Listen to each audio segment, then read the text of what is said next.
ないんだって。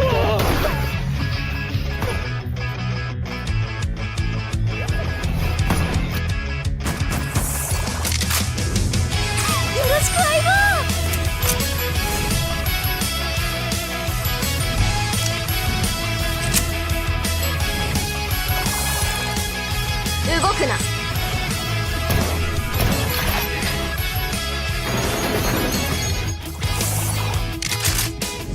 私たちで決めましょう。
手枪，有队友支援，第二个。Your B1 cannot be spotted, just so good, but close. Oh my god!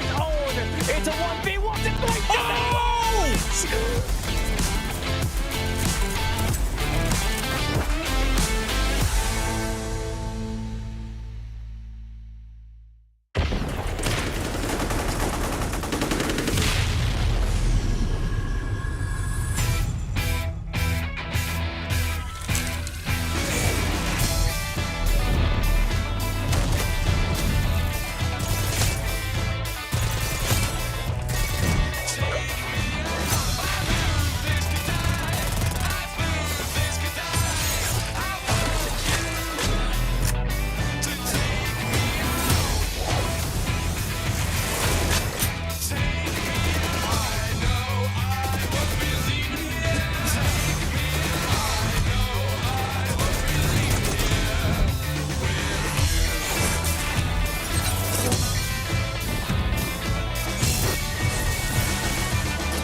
なんだって。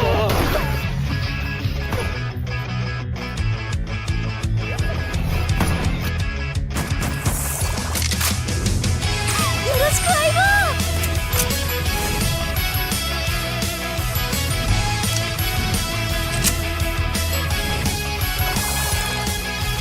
動くな。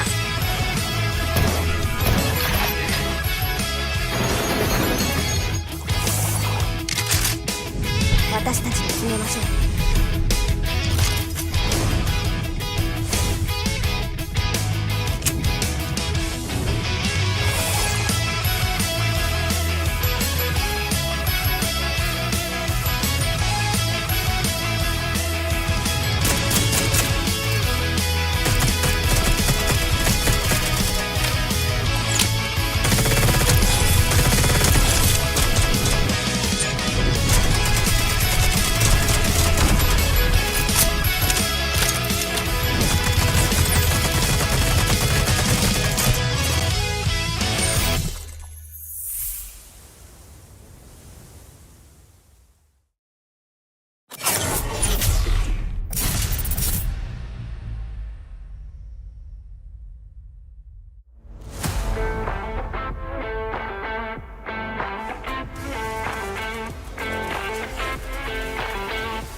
โอ้เข้ามาไฮด้าโดนป๊อปโอ้สองเม็ดกระโปงเองมาตั้งอยู่ 手手手枪攻手枪，有队友支援，第二个 Your P1 Kenobi Sports is just so good, but close. Oh my god.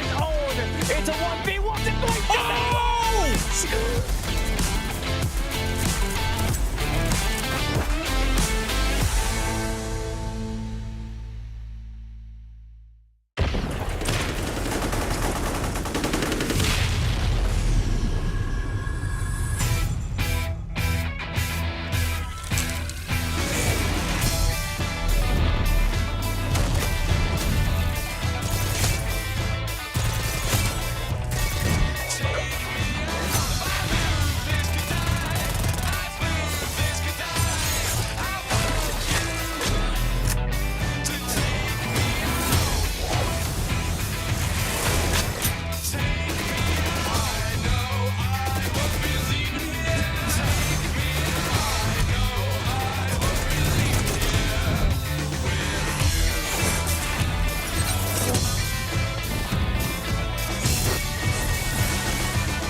一下攻手枪，有队友支援，第二个 Yopi1 Kenobi Sports is just too good, but close. Oh my God. Has his own.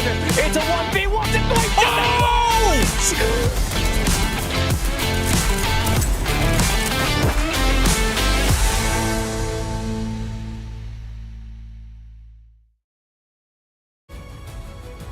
How's it going, everybody? Welcome back to the Garena Summer Invitation 2025 Group Stage Day 2. My name is Callie, and down here with Jericho, and we're finally so back, Coach Jay, and it's great to see that we're gonna have our first match being the Garena Masters 8 rematch.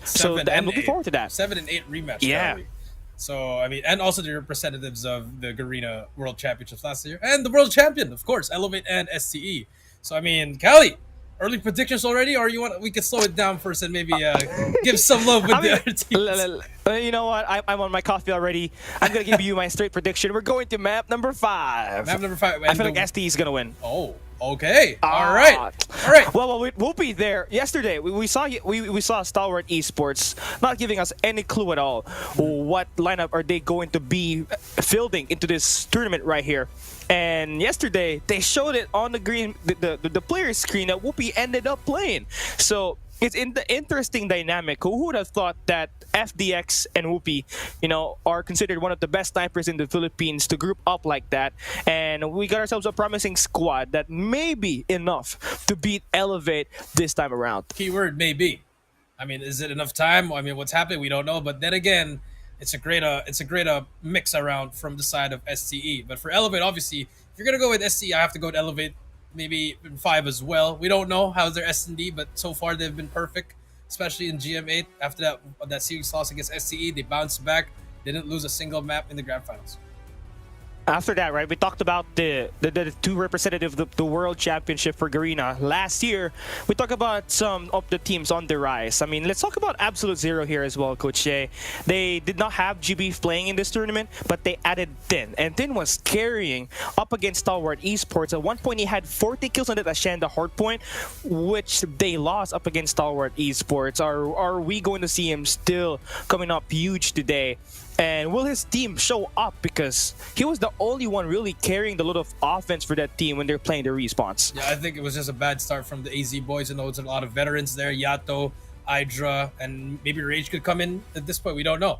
But, Tin, he was an Unk in GM8, and you saw him, the most consistent player in Unk. He might be the true Unk, Cal. Yeah. So I think he's really he is. he's really going to step it up for AZ today.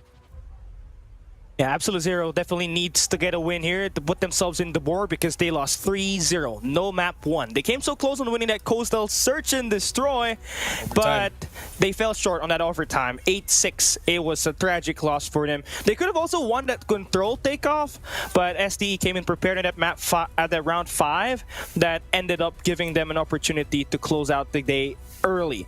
And also, the thing here is, Coach Jay, out of all the tournaments that we had for Garena, I think this may be the first time that we have a best of 5 series on the group stage. So this gives us so much time to get a lot of reps for these teams to prepare themselves as we enter the late 2025, where we talk about the World Championship. But for our prize pool here for the 2025 Garena Summer Invitation, we are boasting in $15,000 for the team that takes it home and become the champion. That's a lot of money to bag, Coach Jay. A lot of money. You are right. 15. Second place gets 8K, and then for third, it's 5,000. Fourth gets 4,000. Fifth gets 3,000. And if you're 6, you get, 2,000 is still 2,000. That's still a lot, right? You convert it to Philippine pesos, that's at least 100K. So that you split that with 6 players, right? You get 20K at least. That's still going to be enough for them to get their upgrades. So now that that's settled in, we talked about the prize pool, but let's also talk about the last time that we had a Garena Summer Invitational, which was back in 2022, and weirdly enough, that was the two of us casting as well. So it comes to a really full circle, and we're having our tournament schedule here. We are going to be playing our first week on Fridays and Sundays up until April 20. Then we'll have our Thursday matchup on April 24, then up until 27. Our playoffs, we will skip a week and we'll be playing it on 1 week. I mean, I wonder why is it taking that long, Coach Jay? We don't know. Something might be up. Who knows? We may never know. Something might be up. Something's up. That is true, but only four. We'll have 4 teams for that playoff. So a lot of break for everyone. A lot of things could happen, but there's only one thing that's for sure: Elevate will be in the playoffs. Well, that's already considered. have a It's lock. just a tough pill. It's a tough pill to swallow because this team, no matter how how inconsistent they are in their search and destroys, their respawns have completely been untouched. Yes, you could say that Stalwart Esports on the upper bracket finals on Garena Masters 8 did take up that win, but when we played that grand finals, it was Elevate that took it home. Now we take a look at our format here for our group stage, which runs for 7 days. If I'm not mistaken, we got a double round robin with best of 5 per matchup, and we got our representatives from Malaysia, Singapore, PH being Stalwart Esports, Elevate, and Absolute Zero, boasting mostly of Filipino players. Then for Thailand, you got Ace Gamers, an organization from Africa that ventured in the Thailand region to give this team, the former Free Slot team, a chance to be sponsored and play their best and have a coach. You also got the Indonesian champions in ABC Esports, and last but not the least, Taiwan HK Macau. It is them shocking the world. Change world. Changing the world one day at a time. That is Change World's motto. But yes, again, 6 teams, only 4 will go to the playoffs, and the top 2 could be something. We don't know, but hey, top 4 are gonna go through just like the playoffs in GM8. It's gonna be full on. Let's take a look at the standings here. Everybody, ABC, Stalwart, and Elevate, all 1-0, all 3-0s, and for Ace, Absolute, and Change World, all at 0-1, did not win a single match. It's pretty similar to what we had last year, right? I mean, you have Elevate, Stalwart Esports, clear favorites back in Stage 4, and then you got Kagendra, now known as ABC Esports, up there on the top. So you love to see that they still has got what it takes. Now, for the teams at the very bottom, again, it's a double round robin format. So you got plenty of opportunities to get yourself in the board, get yourself a series win or a map win. And it's going to be huge to show up today. You don't want to go down heading in tomorrow's matches with 2 losses on your series. So that's going to really mess up your mind, Coach Jay. Yeah, but the thing is, like I said, double round robin. So a lot of things could happen. But of course, get some map wins at least. Even if you don't win the series, just get the map wins, because if it comes down to tiebreaker, that's when all the small details will matter, Cali. So I think the mindset here is lose to everyone, lose to Elevate, but don't lose to the other 5. Yeah, that's basically it. Don't lose the Change World. Don't lose the Change World, because this team, they're gonna come in hot. And honestly, right, for every team that gets to play here, they're gonna have a chance to feel what it feels like to play. It's a premonition to Stage 4, basically, since you all got the best teams from across the regions playing in this tournament right here. So now that that's settled, I want to ask you a question, Coach Jay. Who do you think is a solid number 1 and a number 2? Solid number 1 gotta after be we end everything. Gotta be Elevate. Number 1's gonna be Elevate. Number 2 is gonna be STE. That's it, just to make it to the playoffs. And then, but when it comes to the playoffs, then maybe we can see what happens after that first series. Then we can probably start talking about something else. But until we see that change, because Elevate's untouchable at the moment. But For sure. I mean, that the only Hardpoint is team that crazy. did beat them in the playoffs was Stalwart. Unfortunately, it wasn't the grand finals; it was the winners' finals. So, I mean, Yeah. there's some life, a little bit of life. They had a chance. They had a chance. There was hope, and then there was Elevate. Yeah, they elevated their plays. No pun intended. Right after that. So now we talk about the MYSG PH teams. I mean, one team to really question here was ABC Esports, because this team did not had Reef back when they were playing their Garena Major series on Indonesia. So they still steamrolled that competition, but having Reef back for ABC Esports and having his firepower on response is truly going to be coming in huge as they go against Absolute Zero later on. And it is going to test who's going to be the number 3 team in basically Garena at that point. So it's best for them to go out guns blazing when they match up later on today. Yep, that is true. It's going to be interesting to see. But I think AZ is the sleeper of this whole tournament. I think I would agree with that. You would agree with that one, Cali. And then Ace Gamers. I mean, struggles yesterday, but let's take a look at Elevate here. It's gonna be Yopi, Kendi, Kalo, Olea, PJ, and Susano, the reigning, defending, undisputed world champions. Elevate, Puck. Yeah, 6 times. They won championships straight. They haven't lost a single thing. That's how strange this team really is. You would think that after so many championships that they're going to lay down and slack. Bad news is they did not. So you're gonna have to really go do pains playing this team right here. And Changed World really felt it yesterday when they played them on a best of 5 series where Elevate had won it 3-0. Kendi was playing his all-time best in that Search and Destroy, having the Okio buff, of course. But PJ and Yopi did not show signs of slowing down at all, Coach Jay. Yep, that is true. No signs whatsoever. I mean, they're here. They want to go back-to-back worlds, maybe go for a 3-peat. We'd never know. But hey, the journey began with a win. They're going to keep on going as we see and wait and see who will be on the other side of the table.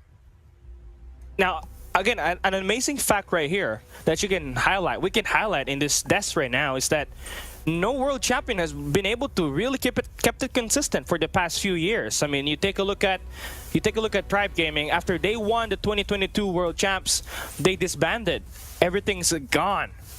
And we have never seen them play in the World Championship right after that, right? You take a look at 2023, where Feng Nian and Anzai from Wolves actually won it. Where are they now? They got 3 rookies playing in their new roster this 2025. And you take a look at Elevate. This team, take a look at them. 3 years, Coach Jay. They've been playing since Garena Masters Season 1. They had their fair share of losing. But when they won, they won. Look at Yopi's background. The golden road, as they say. And Susano being taken by the sun. Yeah. But I the mean, sun, no. Oh my god. All right, but anyways, take a look at the enemies. It is going to be STE, Stalwart Esports. We got Clove, AG Scourge, Shut Up FDX, and the new member, STE Whoopi. I thought I was dreaming when Stalwart Esports showed up with this player roster yesterday. I thought Whoopi must be a troll. Then I saw him play that map number 1 and okay. Yeah, something's up. This is a big move because if you're talking about a player that has remained consistent all this time, Whoopi was killing it. You saw him, he was playing with Rex and Gurk from Garena Masters 8 and he was really consistent with his sniper shots as well as his AR. So it's crucial for him to be able to play with great talented guys like Skurd as well as FDX, who we know for sure have been at the top stage, Coach Jay. Yep, always been a top stage 21 Eastern champs, Garena Masters 1 and 4 champs for AG as well. And FDX hasn't won in Garena Masters as well as Clove. But hey, a lot of experience here. I think if you had this team back in 2021, this could have been the best team ever. But hey, we are in 2025 and now they're trying to get back and elevate. Easier said than done. Easier said than done, it is. So, yeah, just talking about stats. I mean, Whoopi was able to keep himself positive on the KD department yesterday up against Absolute Zero. In fact, there was a guy on the other side named Din that absolutely tore it apart on the Hardpoint, more importantly. But it matters here. Let's take a look at our head-to-head gameplay. You have PJ as well as Skurd. Now, both of these players probably gonna take it home and become the MVP later on, but only one can remain victorious and become the head MVP. And you take a look at the stats here, Coach Jay. Average kill for PJ, 26. It's the same. Scared, 26.3. It's the same. It's the same. Well, to be fair, it's the first day. It's true. Yesterday. They're both of the head of the tables, but hey, you know what? It's good to look at these guys, but you got to look at the other players. I think you got to watch out for AG as well as Susano. Those 2 players don't really get a lot of shine in the stream, but when you see them on the map, they do those little things that not all these people know what they're doing. Yeah, for sure. And Scared, you know, if you draw it back, he is the 2021 Eastern Finals MVP, and they're not new to playing this kind of high-level tournaments. As we take a look at our map bans and picks for the 2025 Garena Summer Invitation Group Stage Day 2. Here we go. Our bans looking pretty good for teams. It does look like they will just ban off their weakness. And we take a look at the maps. It's Slums, Hardpoint on map 1, Standoff S&D on the second map, and Crossfire Control is our first 3 sets. If you do have to go the long distance, we go and play Hacienda, Hardpoint, and Firing Range, Search and Destroy. I mean, Apocalypse was open for Elevate, but decided to go with Slums, which is it's really a 50-50 map, Cali, because it's all about those anchor positions. I know Elevate, they love to run around and things, but at the end of the day, if your anchors can't get it, you'll be spawning in Narnia. But Elevate, they know how to manipulate the spawns, they know what to look at, so that's going to be what we're going to look out for STE here. I think the biggest story here is about Game 2 and Game 3, because if Stalwart can win Game 2 and Game 3, Cali, we're going to get a Game 5. Yeah, guaranteed. Knowing that is going to be very tough, knowing that Crossfire Control is one of the best maps that Elevate really can offer on a control map setting. But let's see, it really matters who came in prepared and who's got the better mentality today, because that's really all about it. Both of these teams are talented. It's just that, are you out here to kill, right? We'll take a look at our operator skills as we enter Slums, Hardpoint, as we said. It's a copy and paste. Curious to say that we are not going to be seeing any Tempest Cali, here for today. You wouldn't want to run a Tempest if you're running up against Elevate. They're just gonna smoke.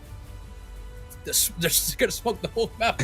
Yeah. If you know, I mean, that's why. I mean, I think that's what separates Elevate and Stalwart, because both of them, they know what to do. Because for the other teams, AZ, they sell a Tempest. For Ace, they also have Tempest, as well as both of Change World ABC. But enough of that. It's time for our first series. It's going to be Elevate. It's going to be Stalwart. Game number 1. It's going to be Hardpoint and Slums. Cali! Here we go, baby. Let's get this game started, right? We are looking at Stalwart and Elevate, your 2024 Garena representative on the World Championship stage. And for the past 2 Garena Masters seasons, they have been duking it out on the Grand Finals, but only one was able to stay alive. There can only it's be one. It's always been Elevate. It's been Elevate. There and can only be one. Do we see is Whoopi, is he the game changer? Is that, I mean, do we put that much pressure on the guy? I mean, you have to. I mean, the guy he's replacing is no ordinary player. That's Shut Up, who has been a cornerstone for Stalwart Esports even before AMT days, right? You start back DVT days. He's been a core player. Powerhouse, and now in Stalwart, he's been there. He's the last remaining member of that glorious team when Incendio retired last year. So, I mean, maybe this could change up. And for Clove, I mean, you know, he took the risk of leaving Indo to be here, but I mean, second place for the past tournaments. I know there's gonna be something in their heads of like, we gotta put our foot down and grab what's ours, and this could be the beginning. We could see a new arc here, but obviously we don't know. I mean, Elevate's Elevate. This could be a start of something new. I mean, having a new player like Whoopi who can really provide consistent output for you in the AR department, that is huge, right? It's like Shut Up, Never Laugh. He's going to be there, but you're just gonna have to prove yourself. Are you worthy enough to be starting on the main 5? If you're Whoopi, you're given a chance to prove yourself in a team that can guarantee themselves a chance to play on stage 5, where you have been there. It's 2022. For the past 2 years, you have not really seen success with your squad. So it's time for redemption. Can Whoopi really put in a big, performance? This opportunity is going to be huge, and he's going to be put to the test as he goes up against Elevate this time around. That is true, because that Omega squad, I mean, the only one that pretty much has been successful is Candy, the 5-time Garena Masters champ, world champion. And I mean, if you look at Hydra, Rage, and all the others, they've all been on the heels of Elevate. So maybe Whoopi, this could be his moment. Here we go. Game number 1, ST Elevate at Slums Hardpoint. Slums Hardpoint P1, obviously going to be back and forth scrappy, but what you want to take here is the right side of the map. That's where Stalwart Esports is able to start, and they are lighting up the kill feed. That's a quick, clean 5 eliminations straight as we enter this P1. Great first play coming through for STE. Points are coming up. FDX on that right side of the bricks, but you see the stack from Elevate. You see them pushing together, but AG and Scared decides to answer back. So nice shots from STE here. A great opening wave, and this is actually one of the strategies here, is to really just win that opening wave. As soon as I say that, Elevate takes it back. Yeah, Elevate just took the the bricks control. I mean, 3 stacked that way through. They had 1 guy leak out on cemeteries, and they clean off the point. But Stalwart able to get the counter break, gets themselves a huge spacing around the map. I mean, they are not just playing and contesting this point right now. They also got their number 3 in blue, actually holding off the rest of the map. They are thinking bigger picture. They want to take that P2 control. That's true. And now you have Whoopi on that Type 63 actually, Cali. So could that be the game user? We don't know. But so far, the SMGs are doing work for us. And here comes the ARs. Then we talked about Cali. But they have a fight at the back here. The setup is there. And there you go. Nice kills. That's 4 down, 5 down. A clean wipe. Wait, 1 player to beat. But FTX is there. SC gets that first hold. Yeah, first 5 kills. That is huge on the opening break here for Stalwart Esports. And FTX, he is really lighting things up. And that machine is already going to be earned up and is going to be invested. Skurd is finding off value off it. And they got the War Machine to shut down the second wave that Elevate is able to provide on this map. That is just clinical holds here so far. But you got to get the rest of the seconds that you got here on P2. That's true. And for Elevate, no ops yet. They do have Candy's War Machine. They decide not to break it, but FDX, a nice 2 pieces from him as well. Whoopi with that type. So 55 to 15 here. Elevate, they're going to try to push this probably 2 more times here, Cali. But you have to wonder who's going to be pushing up. Here comes Whoopi with that Sparrow. Wow. A lot of investments from SCE, but they do want to have a lot of time here in order for them to try to break it from the front in P3. Yeah, properly set up and a great operator value usage here. They did not stack it all in just 1 go. They made sure that they distributed that every 10 seconds, and that earned them a full 50 seconds on this P2, and that's huge. But now the problem here is now you're going to be late on transition, and Elevate has got that solid control, and Whoopi's going to have to take down a couple of players on the back lines, and he's been able to spawn 1 out.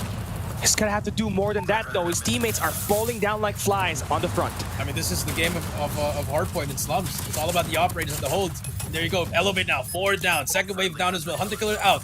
And now here they come, but SCE, they can push the backside here, Cali. As you can see, the pinch could happen any moment. And here comes the push. Skurd gets 1, almost gets the second. The smokes are out, but no trades whatsoever. So again, back to just trading points. I mean, this is what happens in Slums here, Cali. I mean, Clove right now is, I mean, you love it. Like, he's playing great with that SMG, but he's gonna have to turn it up. If you want to go up against Elevate, your SMGs needs to really be consistent in finding these eliminations and these close range engages. And right now for Stalwart, they are playing around the perimeter, trying to find themselves a stronghold before we transition to P4. But FDX does lose the control on Laundry side. Elevate still got full hold on that P3. 7 seconds left, and you gotta hold it down, but Elevate, they are barging in through the back. Candy, big kill there. Skurd gets 2 in a row, so that clears up the back. So we traded points here, Cali. Both perfect holds for both teams, but now here comes that machine from Skurd. Remember, wildcards are activated, so overclock and lightweight could be the meta here for both of these teams. So operator galore. War Machine is out already, so it's looking like ST, they have the upper hand again on P4 as the Death Machine is spinning. Yeah, Skurd is shooting those straight like Bobby. Looking good here. Stalwart Esports, you got the last 30 seconds for sure. Elevate is going to be trying to break through from cemeteries, and this is a situation where it's really hard to break into if there is going to be operators and power positions being held by the opposing side, and Stalwart Esports are just doing that. But here we have it. The War Machine play there for Candy, not really able to find more than 1 kill, and Stalwart remains holding that P4 down. Wow. They are Amazing. so far.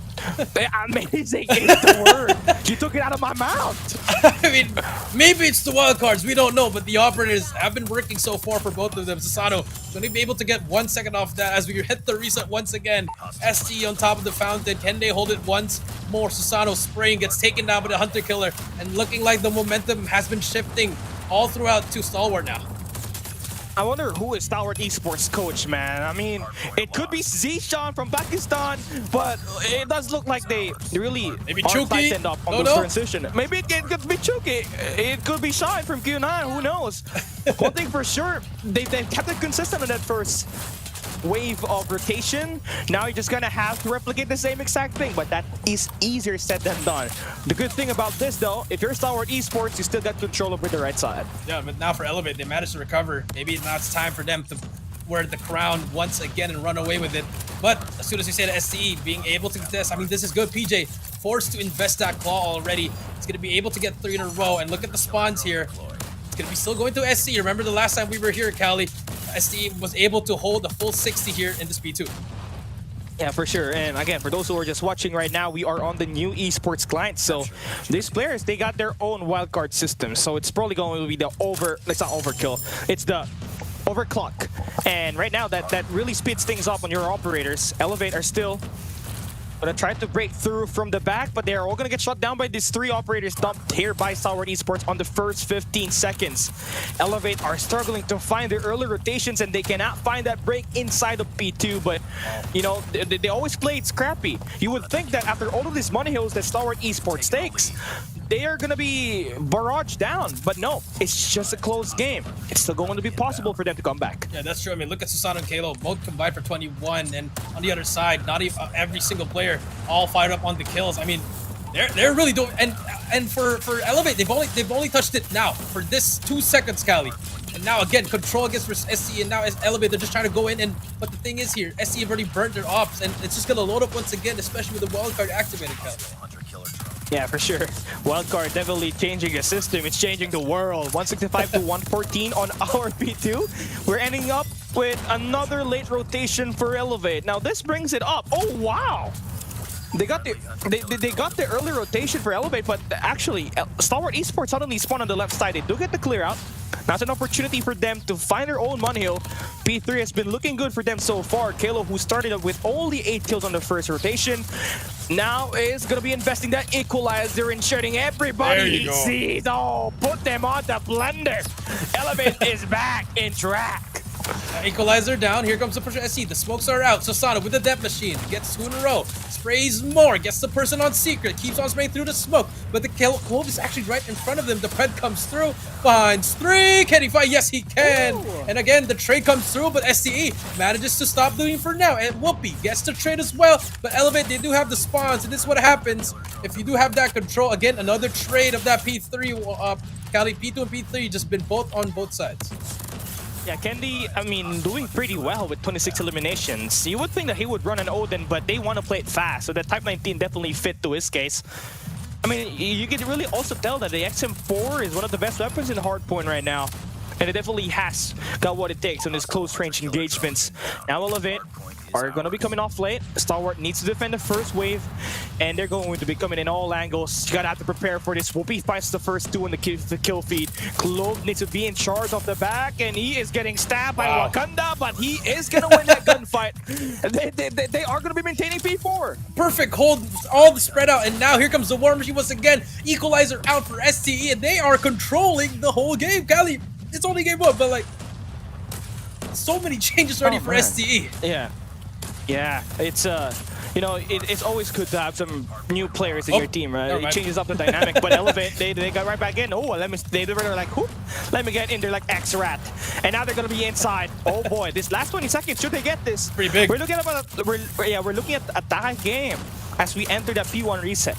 We are looking at it, but SC trying to hold that this fountain again. Again, can they do it one more time? Because if they can win it off P2. The Pred will be taken down by the trophy. Smokes are out here, but the trades are there for STE. But look at that spawn, number 1, Yopi. He could be the game changer, but he is gonna get taken down. So STE, they get control of P1 once again. Perfect hold for STE.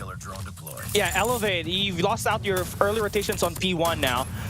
The question is, again, you would want to take control of this P1, but you would also want a player to leak out on the bottom lane just to maybe flip out the spawn. That could be Kayla right here. He's going to be the route man. His teammate actually spawned towards the right, so Stalwart are in deep trouble. You've been able to hold on to that right side of the map, but now it's lost. Elevate might be in a great position to bounce back up on that P2. Yeah, that's true, but the time, look at the time, 2:20 and counting, Cali. Yes, you can get the spawns here, but it will not end in this P1. You really have to go for that P2, so Susano in the point as well. Gets that kill. Last player to point, and now the scrap time. Oh, for the first time, we've seen Elevate take control of P1. This could be the turning point, but the God Nade from Clove stops the bleeding, and now we do see Stalwart on the offensive side. 2 players at the back, Cali. Big gunfights back there. Yeah, Elevate needs to win that if they want to take control of P2 for the first Oh, they time in did! this matchup. Oh! But they all get shot down. Beautiful shots for Skirt and FDX. The route man able to clear off the backside of this P2, but Susano brings out the death machine and they get to clear it out. Now they got 58 seconds. They might be able to win it here. Should they get the flush right now? And they do. Susano no. finds 2 eliminations and they are going to be flushing out Stalwart Esports' first wave of attack on this P2. Here we go for Stalwart. They have two more chances here at least. Yopi gets 2 in a row, but the push, look at that, 3. That's gonna be 3. Oh no, Elevate looking at the end of the game here. Could be perfect. 2 more waves here. Here comes SC. The smokes are out. The nades are in. AG with the war machine. Could it be the difference maker? Yo, PJ gets AG. No more war machine for them as well. Elevate. Whoa. The comeback is on. This could be it. Fred is ready as well. The Fred's gonna my come God. through. Finds 3 in a row. Inside. Blue will not get anyone. This could be the final push for STE. This could end here if we don't get any contest. 20 seconds is remaining and Elevate only needs 10 more points to win this. Another Predator missile and a beautiful hold for Elevate. They lost out on P2 on the first 2 rotation and won the most important hardpoint. That is going to be a comeback. Elevate wins 250 to 133. Beautiful, beautiful play. And now this is how they proved we are the champions after all. You can take the first few candies, but we're gonna take the last. Sorry, children. Sorry, children. But man, that is so unfortunate if you're an SC. If you're an S, they had it. It looked too good to be true, Cali. And then in the end, that's just unfortunate. No, but like, hey, it was a back and forth, Cali. They had control of it, but that final set of gunfights, it really came down to that one. And unfortunately for them, I think we could go back to P4, Cali, because remember what you said, that P4 where Elevate broke the last 20 seconds, that kept the game close. If Stalwart managed to get there, if Stalwart got what, 10 more, ended P1. No, it would have ended at the early P. Yeah, P1 would have been over already. So, I mean, hey, we're in for a series. You just saw the SC. You see them. Would you say they're closing the gap? I don't think so, but they're on the right track. And it's only the group stage. It's too early. Yeah, too early to say if STE is, gonna have what it takes. But this is on the right track. You got a couple of players that really know how to do their roles. It just came down to that micro decision. When Kalo was playing that P1, he was holding broken. And that allowed Yopi to spawn on P2. So when Yopi spawned there, another guy from Elevate died. I think it was Susano. He spawned at the back of P2. So it was really just a snowball. But STE was able to provide themselves the rotation on the second hill. And they do find the first 2 kills. But when Susano got the death machine in his hands and cleared off the players on the objective, that's where Elevate really had it. Beautiful plays on the route. They knew where to position themselves, and they took it home. I mean, they took it home, but hey, impressive for SC in that first couple of hills. But in the end, again, they didn't get a single point in P3, Cali. And for Elevate, they didn't get a single point in P2 until the end. But here, take a look at the highlights here. I mean, it was really good for SC, but again, for the last time, the Elevate, I mean, Call of Duty gods, maybe, Cali? I mean, we could say that. FD did not really had a strong P1 at the end. I mean, Kalo had a bad game, first half. Yeah, and he took it down. That equalizer on the last P3 was huge.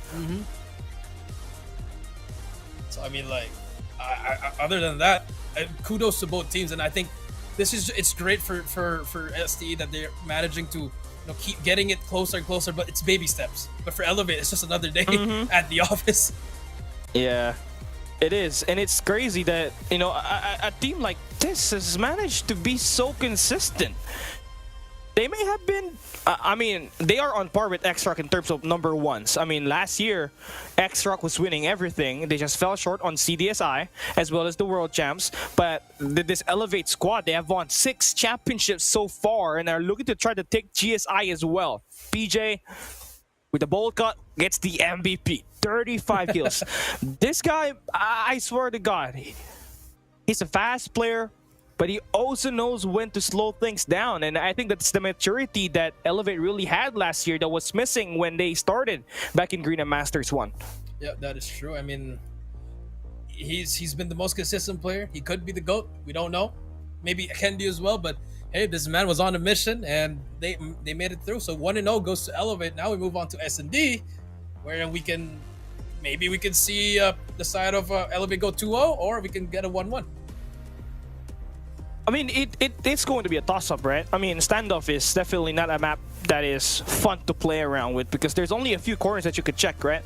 It's pretty similar to how you play firing range. There's not a lot of angles that you gotta have to worry about, so it's more of basically playing with your utilities to make the push around the bomb sites. And more importantly, as we played at map number 2, you have some background between these two squads already.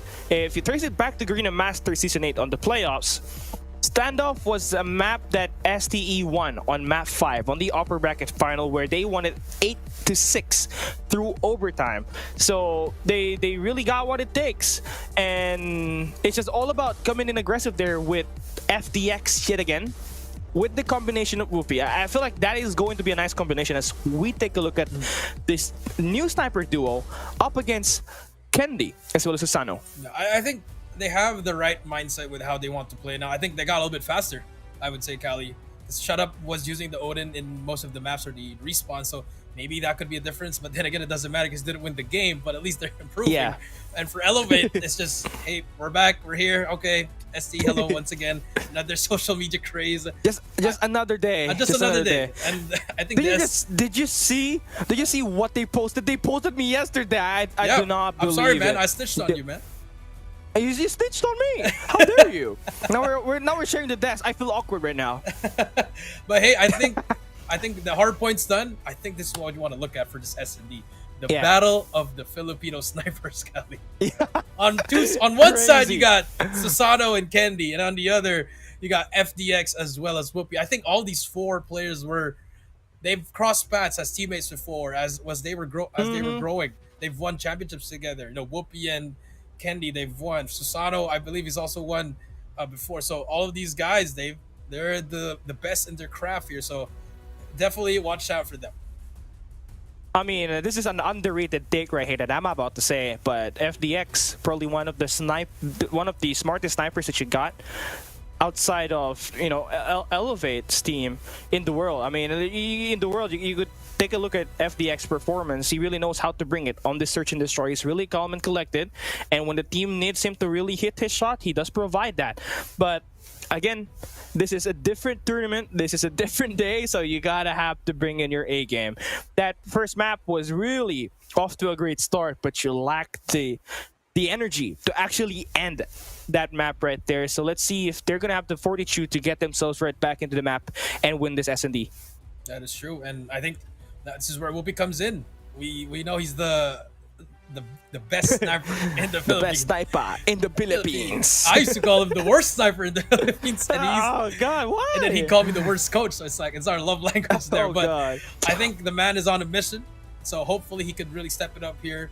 And for the other side, Elevate, I mean, S&D is their biggest weakness to this day, but they're just getting better and better and better every day. So I don't know what kind of Elevate we're going to see. Are they just going to keep on getting better? And by the looks of it, Kali, they are. They are, and I believe this may not be even the 100% Elevate that we are experiencing. You see a couple of signs of rustiness from these players when they've been playing in Garena Masters 8. And a little bit earlier today, when they had Kalo actually off to a slow start. You don't see that at all with that player of a caliber like Kalo. But we've already seen this map 1, it's already said and done with Elevate winning through a comeback. Nasty P2 hold of a lifetime for them to earn the first map on this best of 5. Now we enter Standoff Search and Destroy, which is going to be a map pick by Stalwart Esports, where they feel like their range is going to be superior compared to Elevate, and I think they got the stats to back them up. The last time that they played this map up against Elevate, they won it 8-6 through overtime. Now, which is all about converting yet again. Can they see themselves tied up on this map, or will Elevate continue to mow them down? Yep, here we go. Game number 2, Standoff, Black Ops 2. Ooh, that rhymes. Lakers in 5. No, I'm kidding. But here we go. Search and Destroy, probably the most important game here we go. STE Elevate, game number 2. Standoff, eyes on FDX. You see the push from Elevate. They're going to be in the offensive side, taking control of Graveyard once again. FDX and the crew are looking to be Oh, we saw him. laying it off strong on the back alley. Now they got Clove pushed up all the way towards boxes right beside Dents. Now, in particular on this map, you would think that it's not wall bangable, but actually it has more wall bang spots compared to firing range, and Candy does find the first blood onto Whoopi. 2 former teammates crossing paths yet again. That A side now completely busted wide open. Elevate can take that plant. Yep, beautiful retake for STE. They cleared out the base. Candy on that tractor side, very nasty with that sniper. Here we go. But look at number 2. DJ getting a lot of information in Graveyard. He knows there's a player there ready. The backstab is there, and there you go. Takes down FDX. It's a 5 versus 3. Bomb is going to be planted now. All 3 lanes are going to be covered by Elevate. They got Kilo holding down the back alley. SD only has one way to find themselves inside, and that is through open. A is going to be cleared off, and Skirt finds a kill onto Susano when they have completely retaken the A site, but they got 2 more players to hold on to. The flank is successful for PJ, but they did not make it in time. The defuse is quick. Stalwart Esports takes the first round. That's what happened. You saw Clove. He's running two tacticals. You see them changing the game with that wild card. I love to see what kind of strategy both of these teams have incorporated in their S&Ds. And now look at Stalwart on the offensive with the push towards A. Whoopi with the aggressive peek already. Candy is on that left side, so Whoopi, does he spot him? Both teammates before. The timing is everything. Here they come, the 1v1. Oh my god. Whoopi, Candy. It happened. Candy backs away, so Whoopi gives that information. But look at number 2 on Elevate, Cali. It's PJ on the same spot. Yeah, nobody really able to get any information off of that, but the first blood now goes to Whoopi. Taking down Susano over towards Grand Moss. Now it's a 4v5. Numbers are in Stalwart Esports side. They don't really got to push here. I mean, 4 versus 5. Stalwart here, just on the back end. FDX. He saw that head. FDX gets taken down by Candy. Gonna push up a bit here, but look at Skirt on that yellow room. Backs away. 55 seconds left here. Elevate. Still looking for one more here. Damn. The engagement on that first one. Whoopi is so close here. Yeah. He does have Clove here, but he does have a shotgun. So what kind of play is gonna happen here? Some miraculous play should happen here. Do they check that left corner? Oh, no, oh my goodness! Oh! No, PJ gets him though. Clove now. Can you make the play? No, he gets taken out by Yopi. It's 2 versus 3 retake. The flash is out. Trophies and Yopi with the shotgun. Can they fight it through? They're both gonna be one shot, but number 2 is gonna be pushing through. PJ almost gets out player AG with that shotgun. Can timing be everything here? He spots 2. AG gets the first. Oh, well, gets the second as well. Can he get the third? No, he can't. And it's all up to Skirt in a 1 versus 2. Skirt spots Candy. The timing, no, but Candy cancels and hits the quick scope. Wow. They're now tied at 1 apiece. Wow, beautiful hold there for Candy. That almost collapsed right through their in front of their eyes. That flank was nasty. But again, beautiful hold there for Elevate. They still had the numbers at the end of the day. Able to find the first blood, exchange, immediately route out towards the A and took down Whoopi. Oh my god. Now this round 3. They're gonna be coming in pretty aggressive on the A tank. In the first 20 seconds, there's really not much engagements that you can see, but you can hear all of the sound cues and where the shots are being hit. Right now, all activity are going to be on the A side. That is true. Candy a little bit aggressive here. Definitely can get someone with his sights on. FDX, different position now. Still nothing. Look at PJ in the same spot once again. 3 rounds in a row. This STE recognize the play here, Kali. And look at Candy. Aggressively pushing with a sniper here. Could spell trouble for them. Clove with the shotgun. If you could swap over at that A bomb side, Mr. Spectator. There you go. Thank you. Spots the first, but Candy faster on the trigger. There you go. The second one's gonna come through. AG though on that corner. He spots him. He has to push up now. AG with the HS has to push up. He's still alive, but there you go. You get the trade. Kalo though on the flank number 2. Susano gets scared. Now it's a 1 versus 4. Susano gets 2. It's all up to AG. In a 1 versus 4, gonna get pitched by all of the players. AG gets taken down by Yopi. It's 1-2. It's not over yet. I love how that round was so slow. It took ages just to cross that A side, but when Candy found the first blood on the cubby, that's when Elevate had the confidence to really make that push and just really put Stalwart Esports down to the ground. Now they're gonna slow things down. They're not gonna pick up the bomb. Look at They this. look to try to play aggressive once again on the P1. That's where they have a high-low set up right now, and it's gonna get some kills. Stalwart are down 2 man in the first 20 seconds. Up in AG. Look at AG. Spots the first. Oh no, he knows he's there. The timing is crazy. He gets the first. Yopi gets a trade. Can we get another one happening here? No, Yopi gets 2 in a row. It's Oh all my God. up to FDX. 1 versus 3. FDX spots the first. Who's gonna win this fight? Tasano with the jump shot. Shuts him down. Yeah, that's beautiful plays coming in for Elevate back to back. And it changed up, right? There's a change up on the attack. They were intent on pushing that round 3 over towards that 8 tanks, but on that round 4, they had 2 of their players just on the shotgun, just hold down P1. And they found those first 2 kills yet again. Stalwart needs to take care of their lives more should they want to earn more rounds here this time. AG on the first one, but Yopi gets the trade. Can he get another one? Yes, he can. There you go. Bomb is down. Okay, Wow. that wasn't the best idea if I was Yopi, but bomb is down now. This should be a round unless Candy gets a 1 versus 4, and which Cali will shave his head. Oh no, it can't happen. This ain't CDM. Candy can't play those. You know what traumatized me more is when there's a player on this, whoever is going to be spectated, man, is always going to end up with the shot on CDM. But here, it's not. It's the other way FDX out around. of nowhere. It's the other way around. You spectate the player, he gets taken down. So that's the curse. So here we go, though. It's the Bobby curse. 1 more round before we swap sides here. Elevate. Already? Oh, God. That's pretty fast here in Garena, Cali. Versus 7 Candy. Fast peak, but look at the push from STE, getting a lot of space here, but Candy gets the first. Spots the second. Can he get the timing? No, he gets. Osada gets FDX as well. So the push has been stopped. Clove only gonna get hit markers, and just like that, it's a 2 versus 5. Again, another first blood won by Elevate. And they continue to just really put Stalwart on a leash on the attack side, taking that 4-2 split as we enter our second half. Elevate with a 2-round lead advantage. Let's see what their defense are made of. That was the clinical attack side on Standoff. Now they got what it takes to close it out in a few rounds. Stalwart now on the offensive, will not pick up the bomb. So they're looking to try to play for a pick.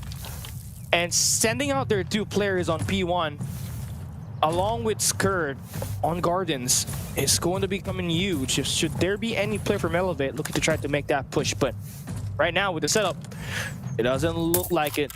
All 3 members are on the A side. Yep, and for the snipers of STE, not looking good for Whoopi and FDX, but let's see. The offense could change everything here. That triple setup there, the up-down, high-low setup, Cali. A minute and 20 seconds, still a lot of time here. This Whoopi spot that play close. There you go. FDX gets Candy. You shut down the #1 sniper. What's the play here? Looking like it could be a B here, Cali. B? Interesting. Look at this. I mean, not normally you would try to plan for B. Trying to get They space. don't I got think. the bomb in their hands. They gotta have to pick it up. Here we Now go. you got so much space. You have #3 AG lick out on back alley. You got FDX around mid map. Nobody knows this. Should be able to sniff out Susano's stinky You see feet that? right there on the You saw tanks. that? There you go. Oh, dang. Nasty shot there for Whoopi. Look at Now AG. they have completely broken through. 1 by 1 they fall. It's all up to Yopi. Cali, they took over the map. The map control is insane. How did Elevate did not find any response onto that? All right, so 3-4. We're in Well, to be for fair, that was a strong A. It was. That was It a was. strong A. I mean, they no recognition from them, but now look at this. The push. Oh, they're gonna do the same thing. Here comes the graveyard push for Elevate. They've been doing this for the longest time. PJ, give me the first one to go in. Scurry gets taken out by Yopi. That's the first blood. Ooh. Elevate decides to back away. Every time Elevate gets the first blood, they ended up winning rounds. SDE needs to exchange this number deficit right now.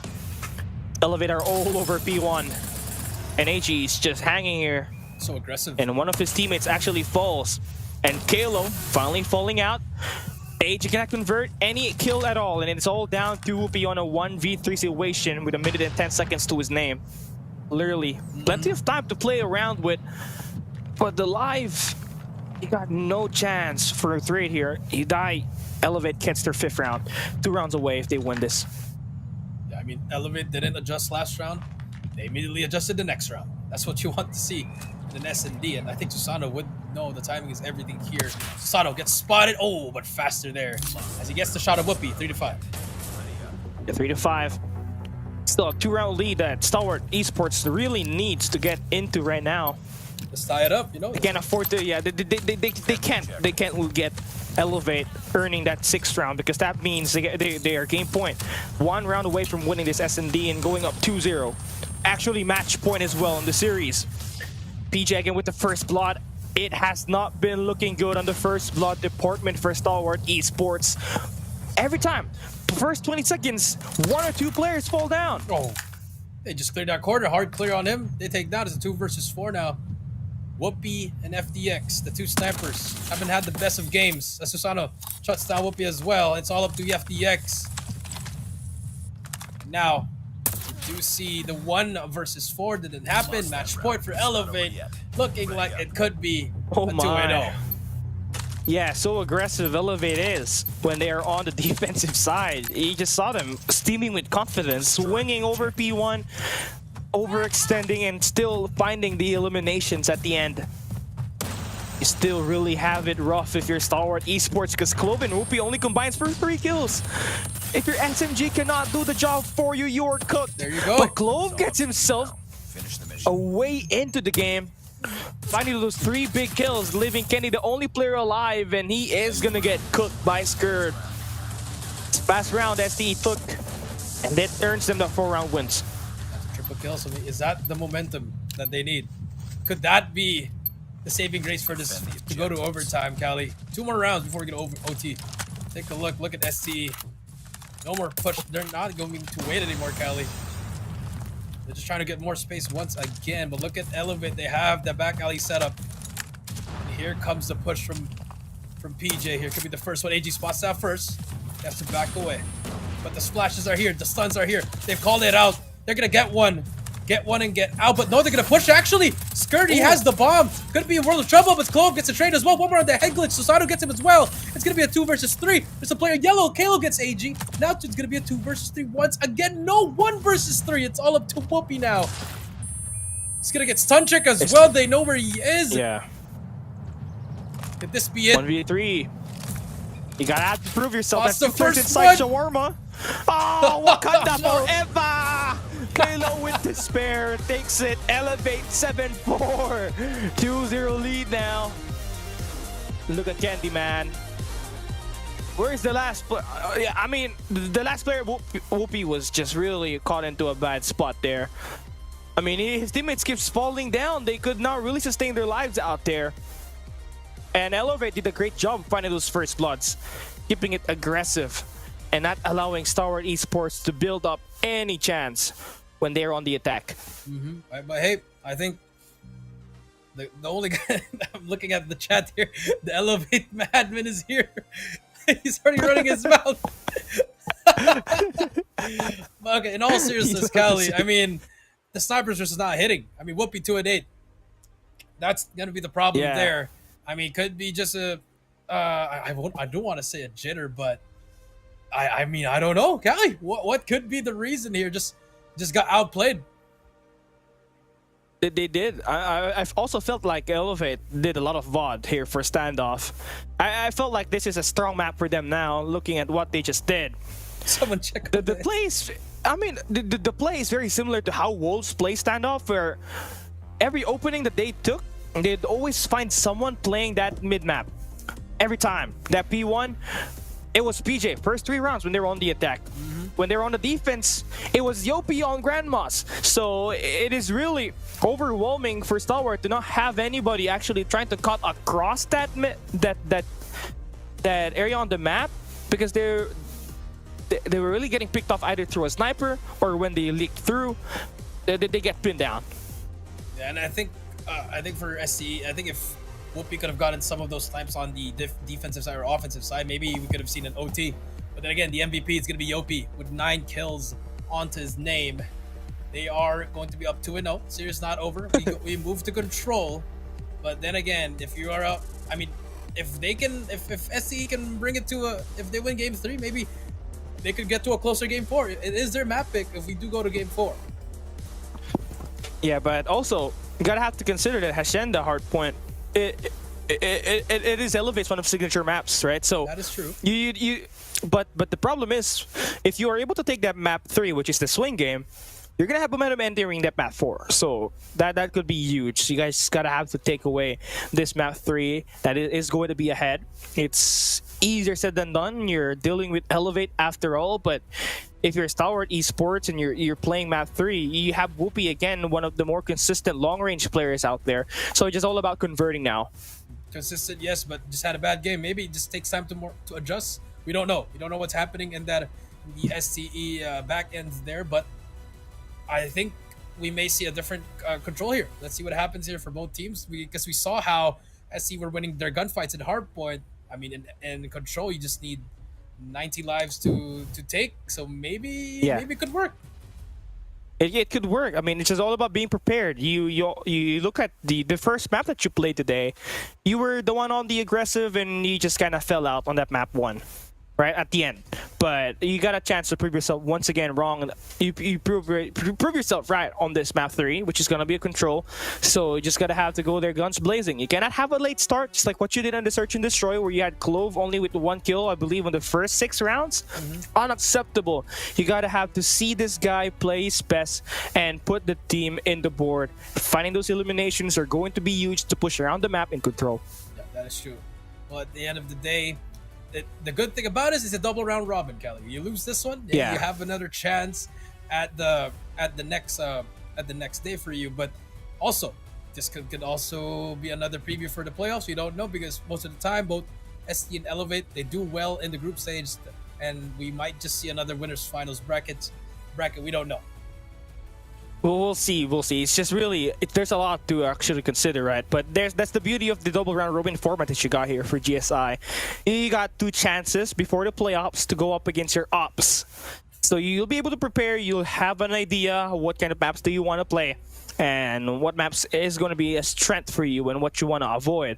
So that's where the ban actually comes into play. Now, it's interesting to see that Elevate definitely does not look like they're rusty no more in Search and Destroy. I mean, they did have to go up against Change World, which is a Tunisia Search and Destroy. They did eventually win, I believe was 7-6 or 7-5. This time, you showed up incredibly well up against your regional rival in Stalwart Esports on that map 2, Standoff Search and Destroy. The last time you played it was in the upper finals. You lost it 6-8. You won it with a +3 differential here for today. Now we enter Crossfire Control, which is a pretty tricky map to play around, Coach J, which does favor the long-range players. So Whoopi might be able to get this kill. Yep, that is true. Whoopi might be able to get that kill. Kelly, you are right. Let's take a look at the operators. So it is actually a carbon copy once again. Yeah, it is going to be a carbon copy. This map brings back so much memories for me. I mean, you know, for Garena, Kenshi, the Kenshi to heaven on that P2 window. Oh my God! Then you also have the Whoopi on the bus station. I give you the best sniper in the Philippines. But here we go. NRX Whoopi. NRX, Jeremiah. But here we go. This is it. Is it gonna be a 3-0? Let's go and find out as we enter this map. It does look like this control map is attack sided, so Stalwart Esports should be able to have an advantage off the get-go. First picks are huge. You do cross out one player. You have to clear out this P1, but PJ actually just lighting through with the HS, and they're just about to take the first 5-kill metric right here. Hey, that should be a great idea for them to know the map control is going to be favoring their way. Triple, look at this. SC manages to clear the base. They are pushing into A now, but once again, Elevate decides to push up. PJ with that shotgun. Can they keep on getting more? Nope, they cannot, as they are in control of the mid building. 23-21 is the answer. Whoopi with that Type 63. Spots 2 as well. Nice shots from me. That's 3 down now. So some push coming through from STE. That's a full wipe. 52 seconds remaining. Yeah, a full wipe. You can get this A side quickly. Just gotta have to take care of a couple of players leaking out through that broken building. Clove is gonna be getting the shots fired, so a great start for him. Getting his first 2 kills. Still doing the objective load, stopping that clock from winding down for Stalwart Esports, who is slowly gaining map control, finding eliminations after eliminations coming through. Now they got someone ratting out on top, which was number 2 in yellow in FTX, but he does get taken down there by Kendi. Nonetheless, Stalwart Esports able to really put in the work on the objective. Yeah, life count though. This is huge for the side of Elevate. They are on the good side here, Cali. So now we do see Skrr. Can he get 1 at least? The answer will be not yet. We still have to wait. If he can get 1, he spot. Yes, he can. Big kill from him as well. Spots the second. Almost takes down Kalo. 9-10. We're back to an S&D. 9-8, and now Elevate has control of the lives. Yeah, for sure. Now it's just been back and forth. I mean, that's been the case for all the 3 games that we've played here today. One thing more than likely is that we got Elevate always coming up on top. Stalwart just gotta get in there. But they all get flushed. They're stuck at diners. And the only player outside of that area is Clove, and he gets flushed down, and the operators are going to be dumped. That should seal off the round. Stalwart Esports down to the last 2 players. They're back against the wall. Clove sliding through the middle, and Kendi with delay. 3 eliminations straight. Elevate 1-0. It could have been a round for SCE. They were up 5 lives there, but unfortunately just lost that 3rd wave. And now Kendi about to have that war machine as well. No EMP for him actually. So uses that care package to wrap around his streaks immediately. Whoopi with the war machine already. Here comes the push. Comes the push. Clove and the crew are looking to try to play off of that A-side defense. They did have a couple of players actually winning their gunfights off the start, but now Elevate are slowly swarming the point. Halo and the crew, yep, they're just stacking the point. They're playing objective, and again, this is just as basic as it can get when you're trying to play on the attack. You just gotta have to take that A site first, increase your clock to 1 minute, then you go in for the foul later on. Halo though with the equalizer. He's gonna get taken down. And Clove brings his outing. He's gonna get shotgunned by PJ. More players coming through. Skrr with the death machine. He's trying to look for more players. They can't find it. 1 tick only for A until they get it, but they manage to break it through. Skrr's still alive and gets more. STE, they stop the bleeding, and here comes the spawn trap. For how long can you hold it down? 55 seconds left. Fred comes through as well. And here they come, STE on a roll. Yeah, 5 kills, plus 5 right now for them, and Sana's just gonna flick on those 2 players. Insane, but Whoopi is gonna be cutting across. Age is gonna take the kill on towards the stairs. Tempest. And Elevate's lives are dwindling down. Another option for them to go in for a spawn trap. The Tempest gonna get a lot of these shots from these long ranges. And this should be a round now for Stalwart Esports. That's true. A better round for them, but hey, anything is possible. You saw Elevate come back in Hardpoint. They're gonna let AG pop it out as well, but AG gets 1 more. 7-15 now, 8 life difference. 15 seconds left, 14 to go. The Annihilator is out for the side of SCE. FDX finds 1, finds the second. 3 more to go. Annihilator, 3 seconds. This will be a round for SCE. It's a solid answer back from that last round, Cali. Yeah, putting the nail to the coffin. They are not wasting chance using those operators. The wild card, man. Really end it. Really end it. They're just really taking advantage fully of the overclock that you get, which speeds up your operators, and it works right now for Stalwart Esports. It really does. Here comes the push. Kendi with a war machine. Can he find anything? He finds 1. Sana gets another. PJ with the Annihilator as well. They're pushing up, but Whoopi gets 2. They shut down 2 guys. It's only Kendi now with the operator. As Clove takes down Clove as well. Kendi, can he find more? He takes himself out. What? Very unfortunately. It's just, you hate to see it, but now you see Stalwart, the momentum. They're getting it right here in Cali. Can they have a solid round? Oh. Yeah, the thing here that you're going to have to worry about if your Elevate is the one leaking out to take away that P2 top side. And they do clear those players And Elevate are gonna have control over towards Diners as Yopi look to try to cut across and taking down Scared there, and the slide all the way to Clove, and they are gonna be up with another potential spawn trap here in the making. And yep, this is it. Stalwart, you got to lock it in. You cannot afford to lose lives here at the moment. 19 to 16 as we go. A little bit of a long-term S&D here for both of these. He's got a reset here. Here comes the reset. Snipers could hit now. The smokes are out. But Susato gets Clove. Kendi on that corner. He spots the first. He still gets another. He gets the second. What is this guy on? Kendi. What a nasty 2K with that quick scope. 18 to 9. Looking like we are going to move on to that next round already, Kali. Oh no. 16-7, 30 seconds remaining in FDX in the crew.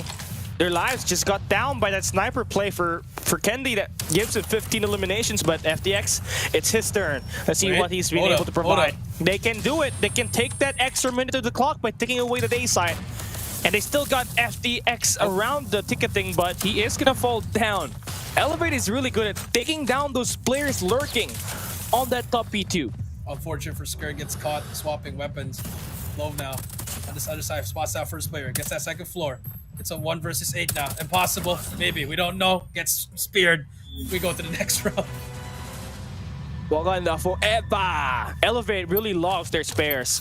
And, you know, you would think that after the machine pistol buff, you would have everybody playing with machine pistols. But look at what Elevate is doing.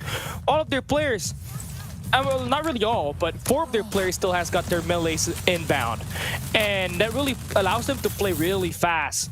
Just the difference between China, the Indian teams, and obviously the Japanese teams right here.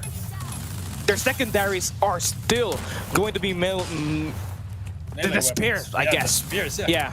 Still training for Wakanda, brother. There you go. Mikhailo, not too far there with the extension. Are we looking at a round number 5? By the looks of it, I think it will be. 21 to 24, unless Elevate can pull something out here. And so far, the first tick could happen, but PJ going for the spawn trap as he takes down Clove. 19 to 22 as we move on. Gets more, and he is just running circles on everyone. The movement is on point.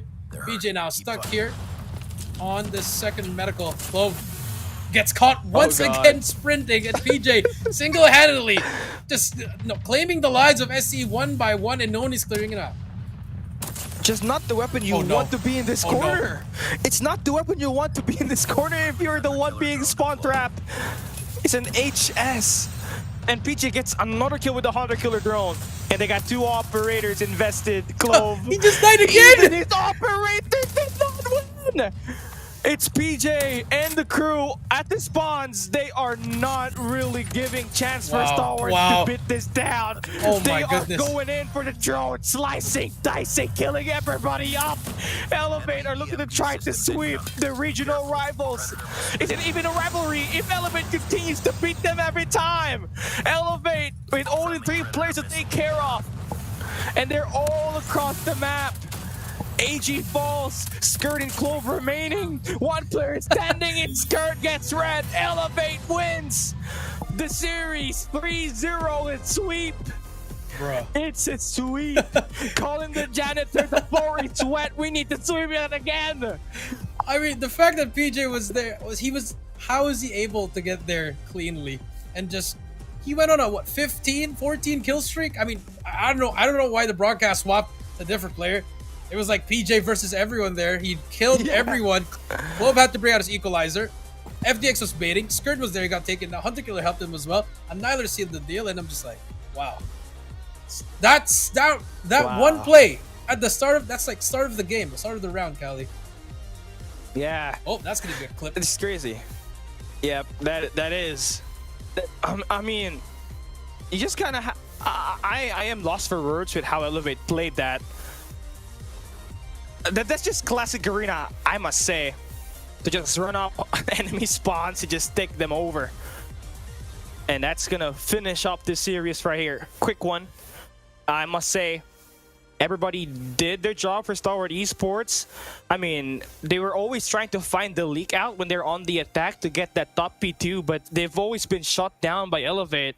So when that play gets red, that's at least 1 or 2 players that you're gonna have to go back to spawns.